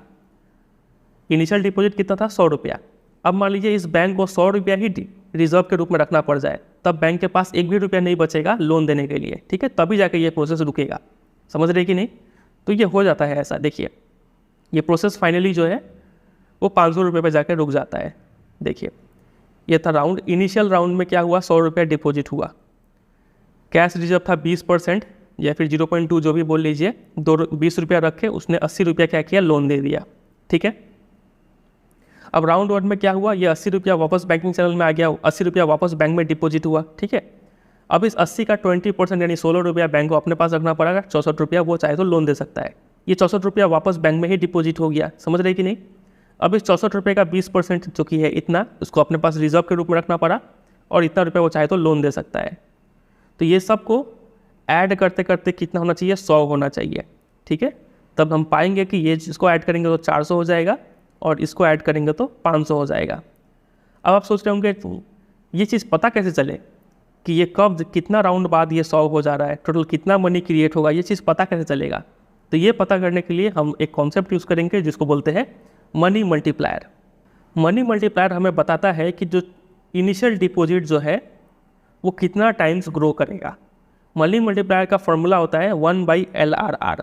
फॉर एग्जांपल ऊपर वाले एग्जांपल में LRR कितना था? 20% था या फिर 0.2 था, जो भी बोल लीजिए। तो अगर हम यहाँ पे मनी मल्टीप्लायर निकालना चाहें तो जो कि होता है 1/LRR, मतलब 1/20%, मतलब 1/20/100, 100 ऊपर जाएगा, बाई 20 जो कि आ गया 5। अगर हम चाहे तो 1/0.2 भी ले सकते थे, ठीक है? पॉइंट हटा के ऊपर 10 देंगे, बाई 2 यह आ जाएगा 5। दोनों केस में 5 5 आया, ठीक है? मनी मल्टीप्लायर आ गया 5। इसका मतलब वो जो इनिशियल डिपॉजिट था ना वो 5 टाइम्स ग्रो करेगा और हमें टोटल डिपॉजिट दे देगा। समझे कि नहीं? तो हमें ऐसे पता चल रहा है। तो अब आप समझे ये टेबल, इनिशियल डिपॉजिट कितना था यहाँ पे 100 रुपया था, ये फाइनल कितना हो जाएगा 500 रुपया हो जाएगा। समझे कि नहीं? ये 5 टाइम्स हो जाएगा इंटू 5। ये 5 कैसे आया हमारे पास? मनी मल्टीप्लायर से आया। समझे कि नहीं? चलिए फिर आगे देखिए। तो टोटल मनी क्रिएटेड, ये एक फॉर्मूला है, इसको आप याद रखिएगा। Total money created equal to initial deposit into money multiplier होता है। इनिशियल डिपॉजिट था 100 रुपया, मनी मल्टीप्लायर अभी आया 5, जो कि हो गया 500। समझे? अब इस फॉर्मूला को हम चाहे तो थोड़ा और भी खोल सकते हैं। इनिशियल डिपॉजिट को हम वही लिखे, मनी मल्टीप्लायर की जगह पे हम 1/LRR कर दिए। तो इसको जब मल्टीप्लाई करेंगे तो इनिशियल डिपॉजिट इंटू 1, तो इनिशियल डिपॉजिट ही रहेगा बाई LRR। तो total money created equal to initial deposit by LRR, initial deposit by LRR। समझ गए? चलिए, ये काफ़ी इंपॉर्टेंट फॉर्मूला है, इसको याद रखिएगा। तो in our above illustration LRR था 0.2, तो मनी मल्टीप्लायर निकाल लिए, 5 आ गया, तो टोटल मनी क्रिएटेड ये बाई ये मतलब 500 आ गया। समझे? तो इस तरीके से मनी क्रिएट होता है। चलिए एक अच्छा सा क्वेश्चन देते हैं आपको। क्वेश्चन नंबर 15, ये ट्राई कीजिए ज़रा। Fill in the missing figures and choose the correct alternative. ये सब मिसिंग फिगर आपको भरना है। इनिशियल डिपॉजिट हुआ है 1000 रुपया, ठीक है। रिजर्व रेशियो LRR जो भी है, रिजर्व रेशियो है 20%, ठीक है। तो यहाँ पे है 1, यहाँ पे 800 रुपया है डिपॉजिट, तो 160 रुपया उसको रिजर्व में रखना पड़ गया। कितना रुपया वो लोन कर सकता है, दोनों को माइनस करके निकाल दीजिए। 800 में से 160 माइनस कर दीजिए, 0, 10 में से 6 गया 4, 7 में से 1 गया 6, 640 रुपया 1 हो जाएगा। तो 640 यहाँ पे भी है, 640 यहाँ पे भी है, यहाँ पे भी है, ये ऑप्शन तो नहीं होगा, ठीक है। इसके बाद 1 हो गया। 2 पे टोटल मनी कितना क्रिएट होगा, तो डिपॉजिट का मतलब देखिए टोटल मनी क्रिएटेड कितना होता है, इनिशियल डिपॉजिट बाई LRR, है कि नहीं, या फिर initial deposit into money multiplier, जैसे भी कर सकते हैं आप। तो देखिए इस फॉर्मूले से निकालते हैं। इनिशियल डिपॉजिट इनिशियल डिपॉजिट है 1000 बाई LRR, LRR है 20%, यानी 1000 बाई 20/100, ये 25 जा कर दिया, 5 ऊपर जाएगा 5000, जैसे भी आप कैलकुलेट कर लीजिए। टोटल कितना 5000 क्रिएट होगा। तो 2 में 5000 होना चाहिए, इसमें भी है, इसमें भी है। हमने पहले देखा था ये ऑप्शन तो होगा नहीं, तो यही होगा आंसर। समझे? चलिए 3 भी निकाल के आपको दिखा देते हैं। 3 कितना होगा, 4 कितना होगा। तो देखिए, तो ये टोटल कितना हो गया, 5000 हो गया। 5000 का 80% निकाल लीजिए तो उतना ही लोन होगा। समझे कि नहीं? तो इसका 80% निकाल लीजिए। ये 2 0 कैंसिल आउट हो गया, 8 5 जा 40 और ये 00, 4000 यहाँ पे हो जाएगा। तो ये रहा 3 में 4000। फिर ऐसे ये 4 निकालना है तो 20% निकाल लीजिए टोटल डिपॉजिट का। 5000 का 20% वही 1000 आएगा, ठीक है। चलिए, तो इस तरीके से क्वेश्चन आता है। तो ये हमारा कमर्शियल बैंक खत्म हो गया। अब आ जाइए लास्ट टॉपिक पे, जो कि है सेंट्रल बैंक। सेंट्रल बैंक आपको पता ही है, किसी भी कंट्री का जो मॉनेटरी सिस्टम है उसका सबसे जो हेड में इंस्टीट्यूशन है वो होता है सेंट्रल बैंक ही होता है। सभी कंट्री में एक सेंट्रल बैंक होता ही है। इंडिया को भी सेंट्रल बैंक मिला 1935 में, और इंडिया का जो सेंट्रल बैंक है उसका नाम है रिजर्व बैंक ऑफ इंडिया। 1935 में इस्टेब्लिश हुआ था, याद रखेंगे। चलिए, अमेरिका का सेंट्रल बैंक का नाम क्या है, फेडरल रिजर्व, ये भी याद रखिएगा। तो अब आता है सबसे important topic, functions of central bank. हमने देखा इस चैप्टर का वेटेज कितना है, 6 मार्क्स का वेटेज है। तो 6 मार्क्स में से 3 मार्क्स पकड़ लीजिए, मनी क्रिएशन से ही आ जाएगा, और बचा हुआ 3 मार्क्स जो है वो इस टॉपिक से आता है, function of commercial bank. Very important. देखिए कुछ फंक्शन है। सबसे पहला फंक्शन है bank of issue. Central bank यानी रिजर्व बैंक ऑफ इंडिया क्या इशू करता है बताइए, तो करेंसी नोट्स ये इशू करता है, ठीक है। Central bank is the soul authority for issue of currency in the country, ठीक है। इससे फ़ायदा होता है कुछ, फ़ायदा ये है कि इससे इफ़िशिएंसी बढ़ जाता है। अब अगर अलग अलग इंस्टीट्यूशन पैसा छापने लगते तो काफ़ी लोचा हो जाता है। Firstly this leads to uniformity in the issue of currency, सभी नोट्स एक जैसा होता है, ठीक है, यूनिफॉर्मिटी मेंटेन रहता है, सिर्फ एक ही जन अगर नोट इशू कर रहा है तो। और सेकंड, सेंट्रल बैंक को डायरेक्ट कंट्रोल मिलता है over money supply. Central bank जब चाहे मनी सप्लाई को बढ़ा या फिर घटा सकता है। अब आप सोचेंगे मनी सप्लाई को क्यों बढ़ाए क्यों घटाए, इससे क्या फ़ायदा होगा? तो फ़ायदा होता है, इन्फ्लेशन, डिफ्लेशन, रिसेशन, ये सबको ग्रो कंट्रोल करने के लिए सेंट्रल बैंक को कई बार मनी सप्लाई कम बेसी करना पड़ता है। मनी सप्लाई कम बेसी करने के लिए सेंट्रल बैंक के पास वही सब हथियार है, अभी आगे देखेंगे। सेंट्रल बैंक के पास कई सारे हथियार होते हैं, repo rate, reverse repo rate, ठीक है, LRR, SLR, CRR, ये सब बढ़ा घटा के सेंट्रल बैंक मनी सप्लाई को कंट्रोल करती है, ठीक है। तो ये है पहला फंक्शन सेंट्रल बैंक मतलब रिजर्व बैंक ऑफ इंडिया का, कि वो पैसा छापती है, इससे यूनिफॉर्मिटी मेंटेन रहता है और सेंट्रल बैंक कंट्रोल कर पाती है मनी सप्लाई को। याद रखेंगे ये बात। चलिए आ जाइए दूसरे फंक्शन पे। दूसरा फंक्शन है banker to the government. Banker to the government का मतलब है, देखिए हम लोग तो पब्लिक है, आम आदमी है। हम लोग जैसे आम आदमी लोग अपना अकाउंट कहाँ खोलेंगे? कमर्शियल बैंक में खोलेंगे, है कि नहीं? SBI हो गया, जो भी बैंक हो गया, HDFC, ICICI, जो भी कमर्शियल बैंक में हम अपना अकाउंट खोल लेंगे। लेकिन जो गवर्नमेंट होती है ना, चाहे वो सेंट्रल गवर्नमेंट हो या फिर स्टेट गवर्नमेंट हो, जो सरकारें होती हैं, सरकार अपना अकाउंट कहाँ खोलती है? इसी RBI में, रिजर्व बैंक ऑफ इंडिया में खोलती है। समझे कि नहीं? तो इसी को बोला जाता है सेंट्रल बैंक जो है वो एज अ बैंकर काम करता है गवर्नमेंट का, चाहे वो सेंट्रल हो या फिर स्टेट गवर्नमेंट हो। जितना भी बैंकिंग बिजनेस होता है ना, बैंकिंग से रिलेटेड जितना भी काम होता है गवर्नमेंट का, जैसे कि बैलेंस, कुछ पैसा जमा करना हो गया, पैसा निकालना हो गया, किसी को पे करना हो गया, तो वो सब वो RBI के थ्रू ही करते हैं। समझे? ये रहा सेंट्रल बैंक क्या क्या करती है। It accept receipt, make payment for the government, कोई भी exchange, remittance, other banking operation करना हुआ तो वो सेंट्रल बैंक करती है गवर्नमेंट के बिहाफ में, ठीक है। फिर सेंट्रल बैंक जो है वो गवर्नमेंट को शॉर्ट टर्म क्रेडिट का मतलब लोन, कुछ कम समय के लिए लोन भी प्रोवाइड करती है, ताकि गवर्नमेंट अगर कोई भी रिसिप्ट में कमी आ गया है, अगर टैक्स से कम कमाई हुआ है सरकार को, तो सेंट्रल बैंक उस समय में गवर्नमेंट को लोन दे देती है, ठीक है। वो यहाँ पे लिखा है कि अगर डिसबर्समेंट खर्चा से ज़्यादा, रिसिप्ट से ज़्यादा अगर खर्चा हो गया है तो शॉर्टफॉल हो जाता है। उस शॉर्टफॉल के केस में सेंट्रल बैंक गवर्नमेंट को कुछ क्रेडिट प्रोवाइड करती है, शॉर्ट टर्म क्रेडिट, ठीक है। बदले में गवर्नमेंट सेंट्रल बैंक को क्या करता है? Treasury bills, government security sale कर देता है। मतलब ये है गवर्नमेंट और ये है यहाँ पे RBI। गवर्नमेंट को चाहिए पैसा, ठीक है।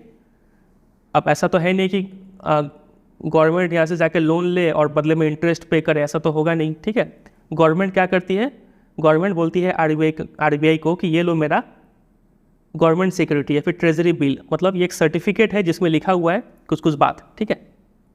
गवर्नमेंट ये ट्रेजरी बिल इसको RBI को दे देती है और RBI उसके बदले जो कैश है वो गवर्नमेंट को दे देती है। समझे? तो the government carries on short term borrowing by selling ad hoc treasury bill to the central bank. तो यहाँ पे गवर्नमेंट, यहाँ पे RBI, गवर्नमेंट ने RBC लिख दिए, यहाँ पे गवर्नमेंट, यहाँ पे RBI, गवर्नमेंट RBI को क्या दी? ट्रेजरी बिल दी, बदले में RBI ने गवर्नमेंट को क्या दिया? कैश दिया, ठीक है। तो बोल सकते हैं कि गवर्नमेंट जो है वो ट्रेजरी बिल RBI को सेल कर रहा है, ये देख के कैश ले लिया। समझे कि नहीं? तो गवर्नमेंट जो है वो शॉर्ट टर्म बोरोइंग को ऐसे ही करता है, सेल कर देता है अपने ट्रेजरी बिल को RBI को। समझे कि नहीं? इसके अलावा as a government banker central bank also has the responsibility of managing public debt. हम लोग का गवर्नमेंट लोन लेती है दूसरे कंट्रीज से, है कि नहीं, दूसरे गवर्नमेंट से, तो वो लोन को भी मैनेज करने का काम ये RBI करती है, ठीक है। फिर इसके अलावा जो RBI है वो गवर्नमेंट को कई सारे मैटर्स में एडवाइस भी देती है, ठीक है। तो ये सब कुछ इंपॉर्टेंट पॉइंट्स है जो आप याद रखेंगे। एग्जाम में डायरेक्ट ये पॉइंट देंगे और बोलेंगे इस क्वेश्चन को एक्सप्लेन कीजिए RBI का। तो आपको पहला बात सेंट्रल और स्टेट गवर्नमेंट का ये बैंकर है, ये लिखना है, ठीक है। इन सभी का बैंकिंग बिजनेस ये कैरी आउट करते हैं। सेंट्रल बैंक रिसिप्ट एक्सेप्ट करते हैं, पेमेंट करते हैं, ठीक है, ऑन बिहाफ ऑफ गवर्नमेंट। फिर शॉर्ट टर्म अगर लोन चाहिए किसी गवर्नमेंट को, सेंट्रल हो स्टेट हो जिसको भी, तो बैंक वो प्रोवाइड करती है, बदले में गवर्नमेंट उनको ट्रेजरी बिल देते हैं, ठीक है। फिर इसके अलावा सेंट्रल बैंक जो गवर्नमेंट का लोन है उसको मैनेज करती है। सेंट्रल बैंक गवर्नमेंट को एडवाइस भी करती है। याद रखेंगे इतना बात। चलिए आ जाइए तीसरे फंक्शन में, बैंकर्स बैंक। ये क्या होता है? अभी हमने समझा कि आरबीआई में गवर्नमेंट जो है वो अपना अकाउंट खोलती है और पैसा जमा जो भी काम है वो करती है। फिर उसी तरीके से जो हम पब्लिक लोग हैं, हम पब्लिक लोग कहाँ अपना अकाउंट खोलते हैं? कमर्शियल बैंक में, है कि नहीं? अब ये जो कमर्शियल बैंक है ना, ये लोग अपना अकाउंट कहाँ खोलते हैं? आरबीआई में खोलते हैं, समझे कि नहीं? तो इसी को बुलाया बैंकर्स बैंक। बैंकों का जो बैंक है वो आरबीआई होता है। अगर ये बैंक को अगर लोन लेना हो गया कमर्शियल बैंक को, तो वो किसके पास जाएगा? आरबीआई के पास जाएगा, समझे कि नहीं? जिस तरीके से हम जाते हैं बैंक के पास अपना काम करवाने, उसी तरीके से ये बैंक को अगर अपना काम करवाना है तो वो आरबीआई के पास जाएंगे। इसी को बोलते हैं बैंकर्स बैंक। देखिए, as a banker to the banks, the central bank यानी आरबीआई इंडिया के केस में holds a part of cash reserve of bank. Bank का टोटल डिपॉजिट जितना भी हुआ है उसका कुछ पार्ट कैश रिजर्व के रूप में सेंट्रल बैंक अपने पास रखती है। अभी आपको समझाए थे CRR, ठीक है? फिर इसके अलावा lends them short term fund. इसके अलावा जो आरबीआई है वो बैंकों को शॉर्ट टर्म लोन देती है, ठीक है? Provides them with centralised clearing and remittance facilities. कोई चेक वेक जमा हुआ तो उसको क्लियर करना आरबीआई का काम है, ठीक है? फिर the banks are required to deposit a stipulated ratio of their net total liabilities. देखिए, जो भी बैंक में पैसा डिपॉजिट होता है ना, कमर्शियल बैंक ये है, मान लीजिए एसबीआई है, ये पब्लिक लोग इसमें पैसा जमा किए। अब ये पैसा जो बैंक में जमा हो गया, ये क्या बैंक का पैसा है? नहीं, ये पब्लिक का पैसा है। बैंक को ये पैसा पब्लिक को देना है, इसलिए जो भी टोटल डिपॉजिट होता है ना बैंक में, इस टोटल डिपॉजिट को हम लोग क्या बोलते हैं? लाइबिलिटी बोलते हैं, टोटल लाइबिलिटी, क्योंकि बैंक को इसको देना है। उसी तरीके से बैंक जो पैसा लोन में दिया है वो पैसा बैंक के लिए एसेट हो गया, क्योंकि वो पैसा आएगा बैंक के पास, समझे? तो देखिए, तो जो भी कमर्शियल बैंक है उसको अपना टोटल डिपॉजिट का कुछ रेशियो सेंट्रल बैंक के साथ रखना पड़ता है, जिसको CRR बोलते हैं, ठीक है? The purpose of this stipulation is to use this reserve as an instrument of monetary and credit control. अब आप सोचेंगे ये आरबीआई सभी कमर्शियल बैंक का जो 20% जो पार्ट है, 20-30% CRR, ठीक है, ये लेके आरबीआई करती क्या है? ये पैसा लेके आरबीआई क्या करती है? तो आरबीआई इसको यूज़ करता है फॉर क्रेडिट कंट्रोल। अगर आरबीआई का मन है कि कंट्री में बहुत ज़्यादा मनी सप्लाई हो गया है, उसको कंट्रोल करना है, तो ये उसको बढ़ा घटा सकती है, ठीक है? In addition to this, the banks holds excess reserve with central bank to meet any clearing drains due to settlement with other banks और net withdrawal by account holders.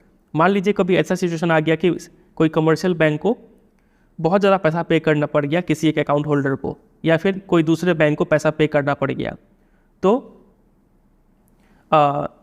ये जो कमर्शियल बैंक है वो किसके पास जाएंगे? आरबीआई के पास जाएंगे। तो आरबीआई उनको पैसा देगा। वो पैसा कहाँ से देगा? इसी कैश रिजर्व जो 20 करोड़ रुपया इसके पास रखा हुआ था, इसी 20 करोड़ में से कुछ पार्ट उसको रख देगा, उसको दे देगा, ठीक है? वो यहाँ पे लिखा है the pool of funds with the central bank. ये जो आरबीआई के पास जो इतना सारा फंड पड़ा रहता है वो एज अ सोर्स काम करता है for which it can make advances to banks temporarily in need of fund. अगर कोई बैंक को फंड चाहिए कुछ समय के लिए तो आरबीआई इसी फंड का यूज़ करके उनको पैसा प्रोवाइड करते हैं, ठीक है? इसीलिए इस रिजर्व बैंक ऑफ इंडिया को lender of the last resort कहा जाता है। वेरी वेरी वेरी इंपॉर्टेंट, ये टर्म को आप अंडरलाइन कर लीजिएगा नोट्स में, ठीक है? Lender of the last resort मतलब कहीं भी अगर पैसा नहीं मिल रहा है तो कमर्शियल बैंक किसके पास जाएंगे? फाइनली आरबीआई के पास जाएंगे। कमर्शियल बैंक का हालत ख़राब हो जाए तो वो किसके पास जाएंगे? आरबीआई के पास जाएंगे। इसलिए आरबीआई को क्या बोलते हैं? Lender of the last resort, ठीक है? अंतिम चारा। चलिए, इसके अलावा सेंट्रल बैंक जो है वो सभी कमर्शियल बैंक को सुपरवाइज करते हैं, रेगुलेट करते हैं, कंट्रोल करते हैं कि ये मनमानी करके आप उल्टा सीधा काम ना करने लग जाए, ठीक है? जैसे कि अगर कोई कमर्शियल बैंक को नया ब्रांच खोलना है, लाइसेंस लेना पड़ेगा, ब्रांच एक्सपेंशन करना है, लिक्विडिटी ऑफ एसेट्स, ठीक है, मैनेजमेंट, एमलगमेशन, कोई दो बैंक अगर अपने में मिलना चाह रहे हैं, या फिर लिक्विडेशन, कोई बैंक कहीं पे ब्रांच बंद कर रहे हैं, तो ये सभी जो है करने के लिए परमिशन लेना पड़ेगा आरबीआई से, समझे? आरबीआई ये कंट्रोल कैसे करती है? तो टाइम टाइम पे वो बैंक्स का इंस्पेक्शन करते हैं और बैंक जो भी रिटर्न फाइल करते हैं उनको अच्छे से देखते हैं, ठीक है? तब जाके ये सेंट्रल बैंक जो है कमर्शियल बैंक को सुपरवाइज, रेगुलेट और कंट्रोल करते हैं, समझे?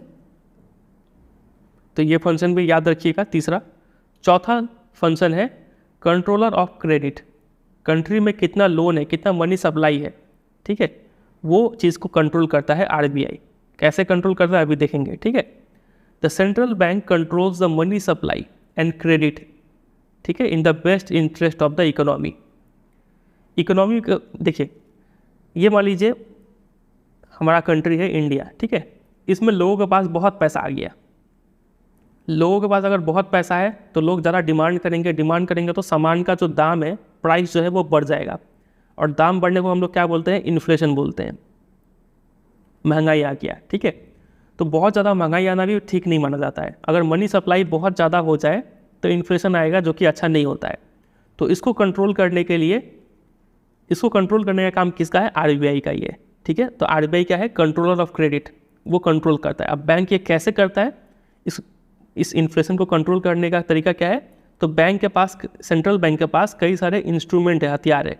वो हथियार कौन से है, देखिए। सबसे पहला हथियार हो गया bank rate policy. Bank rate क्या होता है, देखिए, ये है मान लीजिए कोई कमर्शियल बैंक, और ये कोई पब्लिक है जो बैंक से पैसा उधार लेने गए, ये है बोरोवर। तो बैंक इसको लोन देगा काफ़ी ज़्यादा रेट ऑफ इंटरेस्ट पे, 8%, 9% पर मंथ, ठीक है। इस रेट पे बैंक लोन देता है। अब अगर मान लीजिए कमर्शियल बैंक को लोन लेना पड़ गया, तो ये किसके पास जाएगा, आरबीआई के पास जाएगा। तो आरबीआई तो इसको पैसा फ्री में नहीं देगा ना, आरबीआई भी कुछ इंटरेस्ट रेट चार्ज करेगा, ठीक है ना। तो वो कितना इंटरेस्ट रेट चार्ज करता है, इसी इंटरेस्ट रेट को क्या बोलते हैं, बैंक रेट बोलते हैं, ठीक है। अगर मान लीजिए बैंक आरबीआई को, अगर मान लीजिए इकोनॉमी में महंगाई आ गया है, मतलब इन्फ्लेशन आ गया है, लोगों के पास बहुत ज़्यादा पैसा हो गया है, ये अगर कंट्रोल करना है तो आरबीआई क्या करेगा, बैंक रेट को बढ़ा देगा। जैसे ही आरबीआई बैंक रेट बढ़ाएगा, मान लीजिए इसको लोन लेना काफ़ी महंगा पड़ गया, रेट आरबीआई बहुत ज़्यादा इंटरेस्ट चार्ज कर रहा है, तो लोन लेना इसको काफ़ी महंगा पड़ गया। मतलब मान लीजिए ये 100 करोड़ अगर ले रहा है आरबीआई से, तो मान लीजिए इसको 30 करोड़ तो इंटरेस्ट ही देना पड़ रहा है। तो ये कमर्शियल बैंक क्या करेगा, इस बोरोवर को भी जब पैसा देगा तो इससे भी काफ़ी ज़्यादा इंटरेस्ट चार्ज करेगा, ये कॉस्ट को मेंटेन करने के लिए, ठीक है कि नहीं। तो ये बोरोवर को भी काफ़ी ज़्यादा पैसा महंगा पड़ेगा, है कि नहीं। तो ये बोरोवर हो सकता है कि लोन ना ले, ठीक है, या फिर बहुत कम लोन ले, समझ रहे। तो जब ये लोन नहीं लेगा तो इसके पास पैसा का कमी होगा, तो धीरे धीरे इकोनॉमी में लोगों के पास पैसा कम शुरू हो जाएगा, ठीक है। जब पैसा कमेगा तो ऑटोमेटिक इन्फ्लेशन जो है वो कंट्रोल में आ जाएगा, समझ रहे। तो ये एक हथियार है, इंस्ट्रूमेंट है बैंक रेट पॉलिसी आरबीआई के पास, जिससे वो क्रेडिट को कंट्रोल करता है। समझे कि नहीं समझे। तो वही बात यहाँ पे लिखा है, एक बार हम पढ़ते हैं, ध्यान से समझिएगा। Bank rate is the rate at which central bank lends funds to the banks, commercial banks, ठीक है। And increase in the bank rate increases the cost of borrowing from the central bank. अगर bank rate बढ़ेगा तो cost of borrowing भी बढ़ जाएगा। This will reduce the ability of banks to create credit. इससे bank जो है, commercial bank loan नहीं दे पाएंगे, क्योंकि लोग इतना महंगा लोन लेंगे ही नहीं, बहुत ज़्यादा रेट होगा तो, ठीक है। तो this will discourage businessman and others from taking loans, thus reducing the volume of credit. Loan country में कम हो जाएगा और इन्फ्लेशन कंट्रोल में आ जाएगा। उसी तरीके से आरबीआई चाहे तो बैंक रेट को घटा भी सकती है, तो इसका ठीक उल्टा इम्पैक्ट होगा, लोग ज़्यादा लोन लेना शुरू कर देंगे, ठीक है। चलिए, दूसरा है ओपन मार्केट ऑपरेशंस। ये क्या होता है, open market operation, OMO is the buying and selling of government security. समझा चुके हैं गवर्नमेंट सिक्योरिटी बहुत बार आपको। तो अगर सेंट्रल बैंक यानी आरबीआई जो है, ये गवर्नमेंट सिक्योरिटी पब्लिक से या फिर बैंक से बेचती है या फिर खरीदती है। देखिए, हम लोग भी चाहे तो गवर्नमेंट सिक्योरिटी खरीद सकते हैं, ठीक है। हम लोग को बदले में एक सर्टिफिकेट दे दिया जाएगा, ठीक है। और हम लोग खरीदते क्यों है गवर्नमेंट सिक्योरिटी, क्योंकि हमें इसमें कुछ फिक्स्ड इंटरेस्ट रेट मिलता है, 3%, 4%, 5%, जो भी रेट चल रहा हो उतना हमें ब्याज मिलेगा। इसलिए लोग ये गवर्नमेंट सिक्योरिटी खरीद कर रखते हैं। जब वो मैच्योर हो जाएगा 3 साल, 4 साल, 5 साल बाद, जब वापस जाके बैंक में देंगे और उतना का हमें पैसा मिल जाएगा, ठीक है। एफडी की तरह, एफडी भी जब आप करते हो तो आपको एक सर्टिफिकेट दे दिया जाता है कि नहीं। जब मैच्योर होने के बाद सर्टिफिकेट जमा करते हैं, आपको पैसा मिल जाता है। तो OM, open market operation, is the buying and selling of government securities by central bank from या फिर to the public and banks. देखिए, it doesn't matter whether the securities are bought और सोल्ड टू द पब्लिक और banks, because ultimately the amount will be deposited और transferred from some bank. The sale of government security to bank will have the effect of reducing their reserve. देखिए, अगर मान ली अभी हमने पढ़ा कि RBI जो है वो गवर्नमेंट सिक्योरिटी जी-सेक जो है वो किसको बेचता है, कमर्शियल बैंक को, या फिर पब्लिक को भी बेच सकता है। पब्लिक को बेचे, जिसको भी बेचा, अल्टीमेटली वो पैसा बैंक में ही आएगा। वही बात यहाँ सब में लिखा हुआ था, ठीक है। अब जैसे ही आरबीआई ये गवर्नमेंट सिक्योरिटी इसको सेल किया, तो पब्लिक या फिर कमर्शियल बैंक बदले में इसको क्या पे करेंगे, पैसा जमा करेंगे यहाँ पे। इसके बदले तो जी-सेक मिलेगा, है कि नहीं। तो पैसा जैसे ये लोग पे किए तो इनके पास पैसा का कमी हो गया, और पैसा का कमी हो गया तो ये लोग उल्टा सीधा खर्चा करना बंद करेंगे। इनके पास तो जी-सेक है ना, गवर्नमेंट सिक्योरिटी एक सर्टिफिकेट है। क्या वो सर्टिफिकेट लेकर मार्केट में जाएंगे कुछ खरीदने? कोई कुछ नहीं देगा, है कि नहीं। इनके पास पैसा का कमी हो गया, पैसा का कमी हो गया तो फिर से जो कि मनी सप्लाई है वो कंट्रोल में आ जाएगा। समझ रहे कि नहीं। तो ये भी एक हथियार है जिससे कि आरबीआई मनी सप्लाई को कंट्रोल करता है, समझे कि नहीं। उसी तरीके से आरबीआई चाहे तो ये जी-सेक को खरीद भी सकता है। इधर है आरबीआई, इधर है कमर्शियल बैंक। आरबीआई अब क्या किया, वो जी-सेक को खरीद रहा है, तो इस समय वो जी-सेक कमर्शियल बैंक आरबीआई को देगा, गवर्नमेंट सिक्योरिटी, ठीक है। तो आरबीआई उसके बदले इसको कैश पे कर दिया, है कि नहीं। तो कैश आया, बैंक के पास कैश आया, मतलब ज़्यादा लोन देगा, पब्लिक के पास कैश आया, फिर से मनी सप्लाई बढ़ जाएगा, समझे कि नहीं। तो वही बात यहाँ पे पूरा लिखा हुआ है। तो ये हो गया ओपन मार्केट ऑपरेशंस। अब आ जाइए तीसरे पे, जो कि है कैश रिजर्व रेशियो। ये तो आपको पहले ही बता चुके हैं। अगर आरबीआई कैश रिजर्व रेशियो को बढ़ाता है तो मतलब कमर्शियल बैंक को ज़्यादा पैसा इनके पास रखना पड़ेगा। इनके पास कम ही पैसा बचेगा जो कि वो लोन दे सकते हैं, और जितना कम लोन देंगे उतना मनी सप्लाई कंट्रोल में आ जाएगा, समझे कि नहीं। वही बात यहाँ पे लिखा है। चौथा है स्टैंडर्ड SLR। ये भी आपको पहले बता चुके हैं। अगर आरबीआई बोल दे कि ज़्यादा अपने पास रिजर्व रखना है, ठीक है, तो बैंक को ज़्यादा रिजर्व रखना पड़ेगा और कम पैसा लोन देना पड़ेगा। वही पॉइंट यहाँ पे भी है। अगला पॉइंट है मार्जिन रिक्वायरमेंट्स का। ये एक नया है आपके लिए, ये समझिए। मार्जिन क्या होता है, डिफरेंस होता है between the amount of loan and the market value of security offered by the borrower against the loan.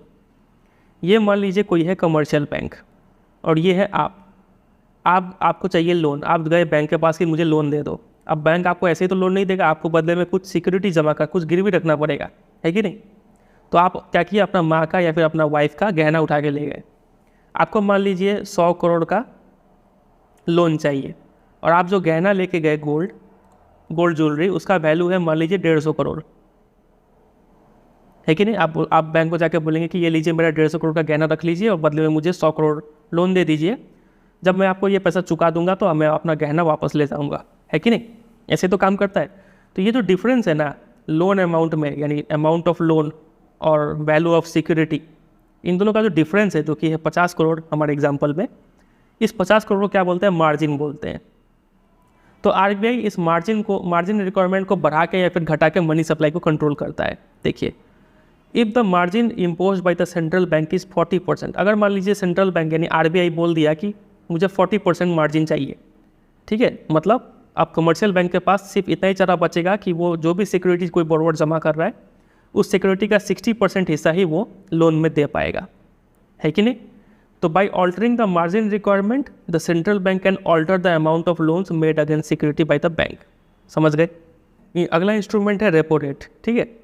देखिए, जब किसी कमर्शियल बैंक को सेंट्रल बैंक से पैसा उधारी में लेना है, वो भी शॉर्ट पीरियड के लिए, तो ये कमर्शियल बैंक सेंट्रल बैंक के पास जाता है, बोलता है मुझे पैसा कुछ उधारी पे चाहिए। तो सेंट्रल बैंक ये पैसा उसको ऐसे तो नहीं दे देगा, बदले में कुछ इंटरेस्ट भी चार्ज करेगा। तो इसी रेट ऑफ इंटरेस्ट को क्या बोलते हैं, रेपो रेट बोलते हैं। ऐसा ही एक टर्म हमने ऊपर भी पढ़ा था ना, ये बैंक रेट में। तो ये बैंक रेट और रेपो रेट में डिफरेंस क्या है। बैंक रेट भी तो वही था कि आरबीआई कितना इंटरेस्ट चार्ज करता है कमर्शियल बैंक से किसी भी लोन को देने के लिए, है कि नहीं। तो लेकिन डिफरेंस ये है दोनों में कि ये थोड़ा लॉन्ग टर्म के लिए होता है, ठीक है, और जो रेपो रेट होता है वो शॉर्ट टर्म। अगर लोन काफ़ी कम समय के लिए चाहिए तो जो इंटरेस्ट रेट होगा उसको रेपो रेट बोलेंगे, लंबे समय के लिए चाहिए तो वो इंटरेस्ट रेट को बैंक रेट बोलेंगे, ठीक है।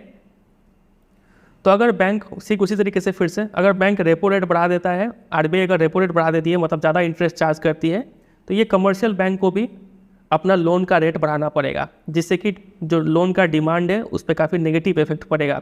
मतलब लोग कम लोन लेंगे और मनी सप्लाई कंट्रोल में आ जाएगा। उस तरीके से अगर रेपो रेट को कम कर दिया जाता है तो इसका ठीक ऑपोजिट इफेक्ट होगा, लोग ज़्यादा लोन लेंगे। समझे? रेपो रेट हो गया। अब आ जाइए रिवर्स रेपो रेट। नाम से ही समझ में आ रहा है, रेपो रेट का ठीक उल्टा। मतलब कभी कभी ये है कमर्शियल बैंक, ये है मान लीजिए यहाँ पे है कमर्शियल बैंक और यहाँ पे है आरबीआई। जब कमर्शियल बैंक के पास फंड का शॉर्टेज हो जाए, पैसा कम गया, तो ये शॉर्ट टर्म के लिए इनसे जाकर पैसा ले लेती है। तो इसको जो रेट पे ये पैसा मिलता है उसको बोलते हैं रेपो रेट। ठीक है, शॉर्ट टर्म में रेपो रेट। अगर मान लीजिए इस कमर्शियल बैंक के पास पैसा ज़्यादा हो गया, अब ठीक है, पैसा अगर ज़्यादा हो गया तो ये ज़्यादा पैसा को कमर्शियल बैंक क्या कर दी है, आरबीआई के पास जमा कर देती है। तब आरबीआई को इस पर कुछ इंटरेस्ट पे करना पड़ेगा। उस इंटरेस्ट रेट को क्या बोलते हैं, रिवर्स रेपो रेट बोलते हैं। समझे कि नहीं? वही यहाँ पे लिखा है कि जब कमर्शियल बैंक के पास सरप्लस फंड होता है तो वो इसको डिपॉजिट कर देते हैं सेंट्रल बैंक में यानी आरबीआई में, और बदले में इंटरेस्ट अर्न करते हैं। इसी इंटरेस्ट को रिवर्स रेपो रेट कहते हैं। ठीक है, जब ये रेट बढ़ा दिया जाए तो देखिए आरबीआई है, इधर है कमर्शियल बैंक। जब रिवर्स रेपो रेट बढ़ जाता है तो कमर्शियल बैंक को लगता है कि चलो यहाँ पे पैसा जमा करते हैं, ज़्यादा इंटरेस्ट मिलेगा, ज़्यादा फायदेमंद रहेगा। तब ये लोग कमर्शियल बैंक ज़्यादा पैसा आरबीआई को जमा कर देते हैं।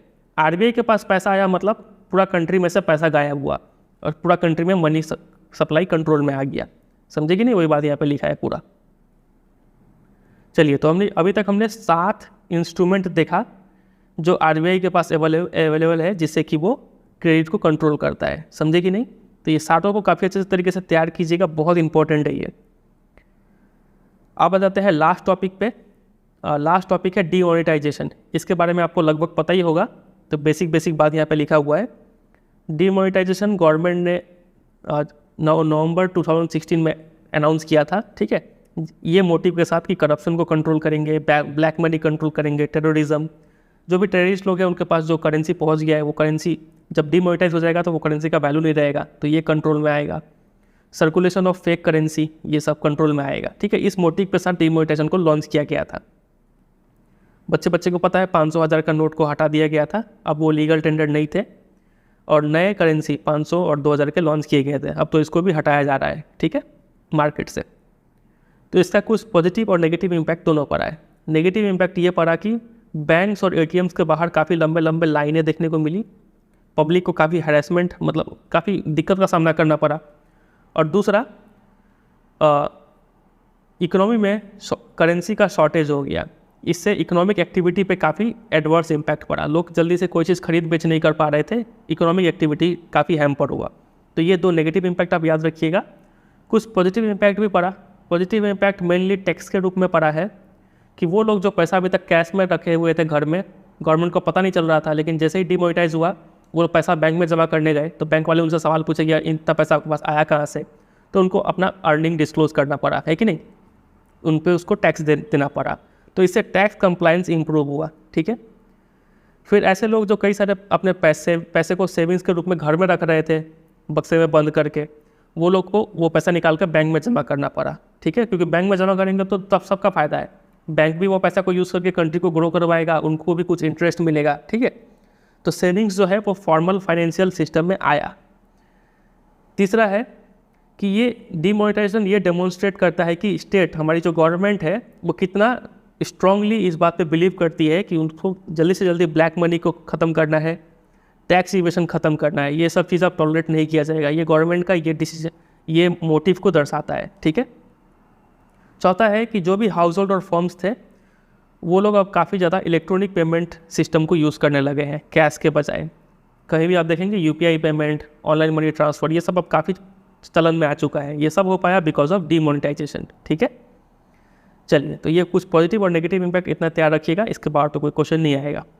इसी के साथ एंड हो गया ये चैप्टर। उम्मीद करते हैं आपको समझ में आया होगा, और सिर्फ ये पूरा जो नोट्स है आपको मेरे वेबसाइट से मिल जाएगा। ठीक है, वहाँ जाके आप देख लीजिएगा, और साथ ही साथ इस चैप्टर का जो भी इंपॉर्टेंट क्वेश्चन आंसर्स है वो भी आप तैयार कर लीजिएगा, वो भी डल चुका है वेबसाइट पे, आप जाके उसको भी देख लीजिएगा। ठीक है, जितना पढ़ाए हैं उसी में से क्वेश्चन आएगा, इसके बाहर तो कुछ नहीं आएगा। इतना आप कर लीजिए, 6 मार्क्स आपका पक्का है कि नहीं? चलिए, उम्मीद करते हैं आपको पूरा चैप्टर से समझ में आ गया होगा। वीडियो अच्छा लगा तो पता ही है क्या करना है, एक लाइक कर दीजिएगा। ठीक है, चैनल पर नए हो तो उसको सब्सक्राइब भी कर लीजिएगा। मन में कोई डाउट कन्फ्यूजन है तो कमेंट करके बताइएगा। ठीक है, चैनल पे और भी वीडियोज़ हैं, इंडियन इकोनॉमिक डेवलपमेंट से भी है, इंग्लिश का भी वीडियोज़ है, वो देखिए आपको ज़रूर वहाँ से भी हेल्प मिलेगा। चलिए एंड करते हैं, मिलते हैं बहुत जल्द किसी और वीडियो में, तब तक के लिए bye bye and take care.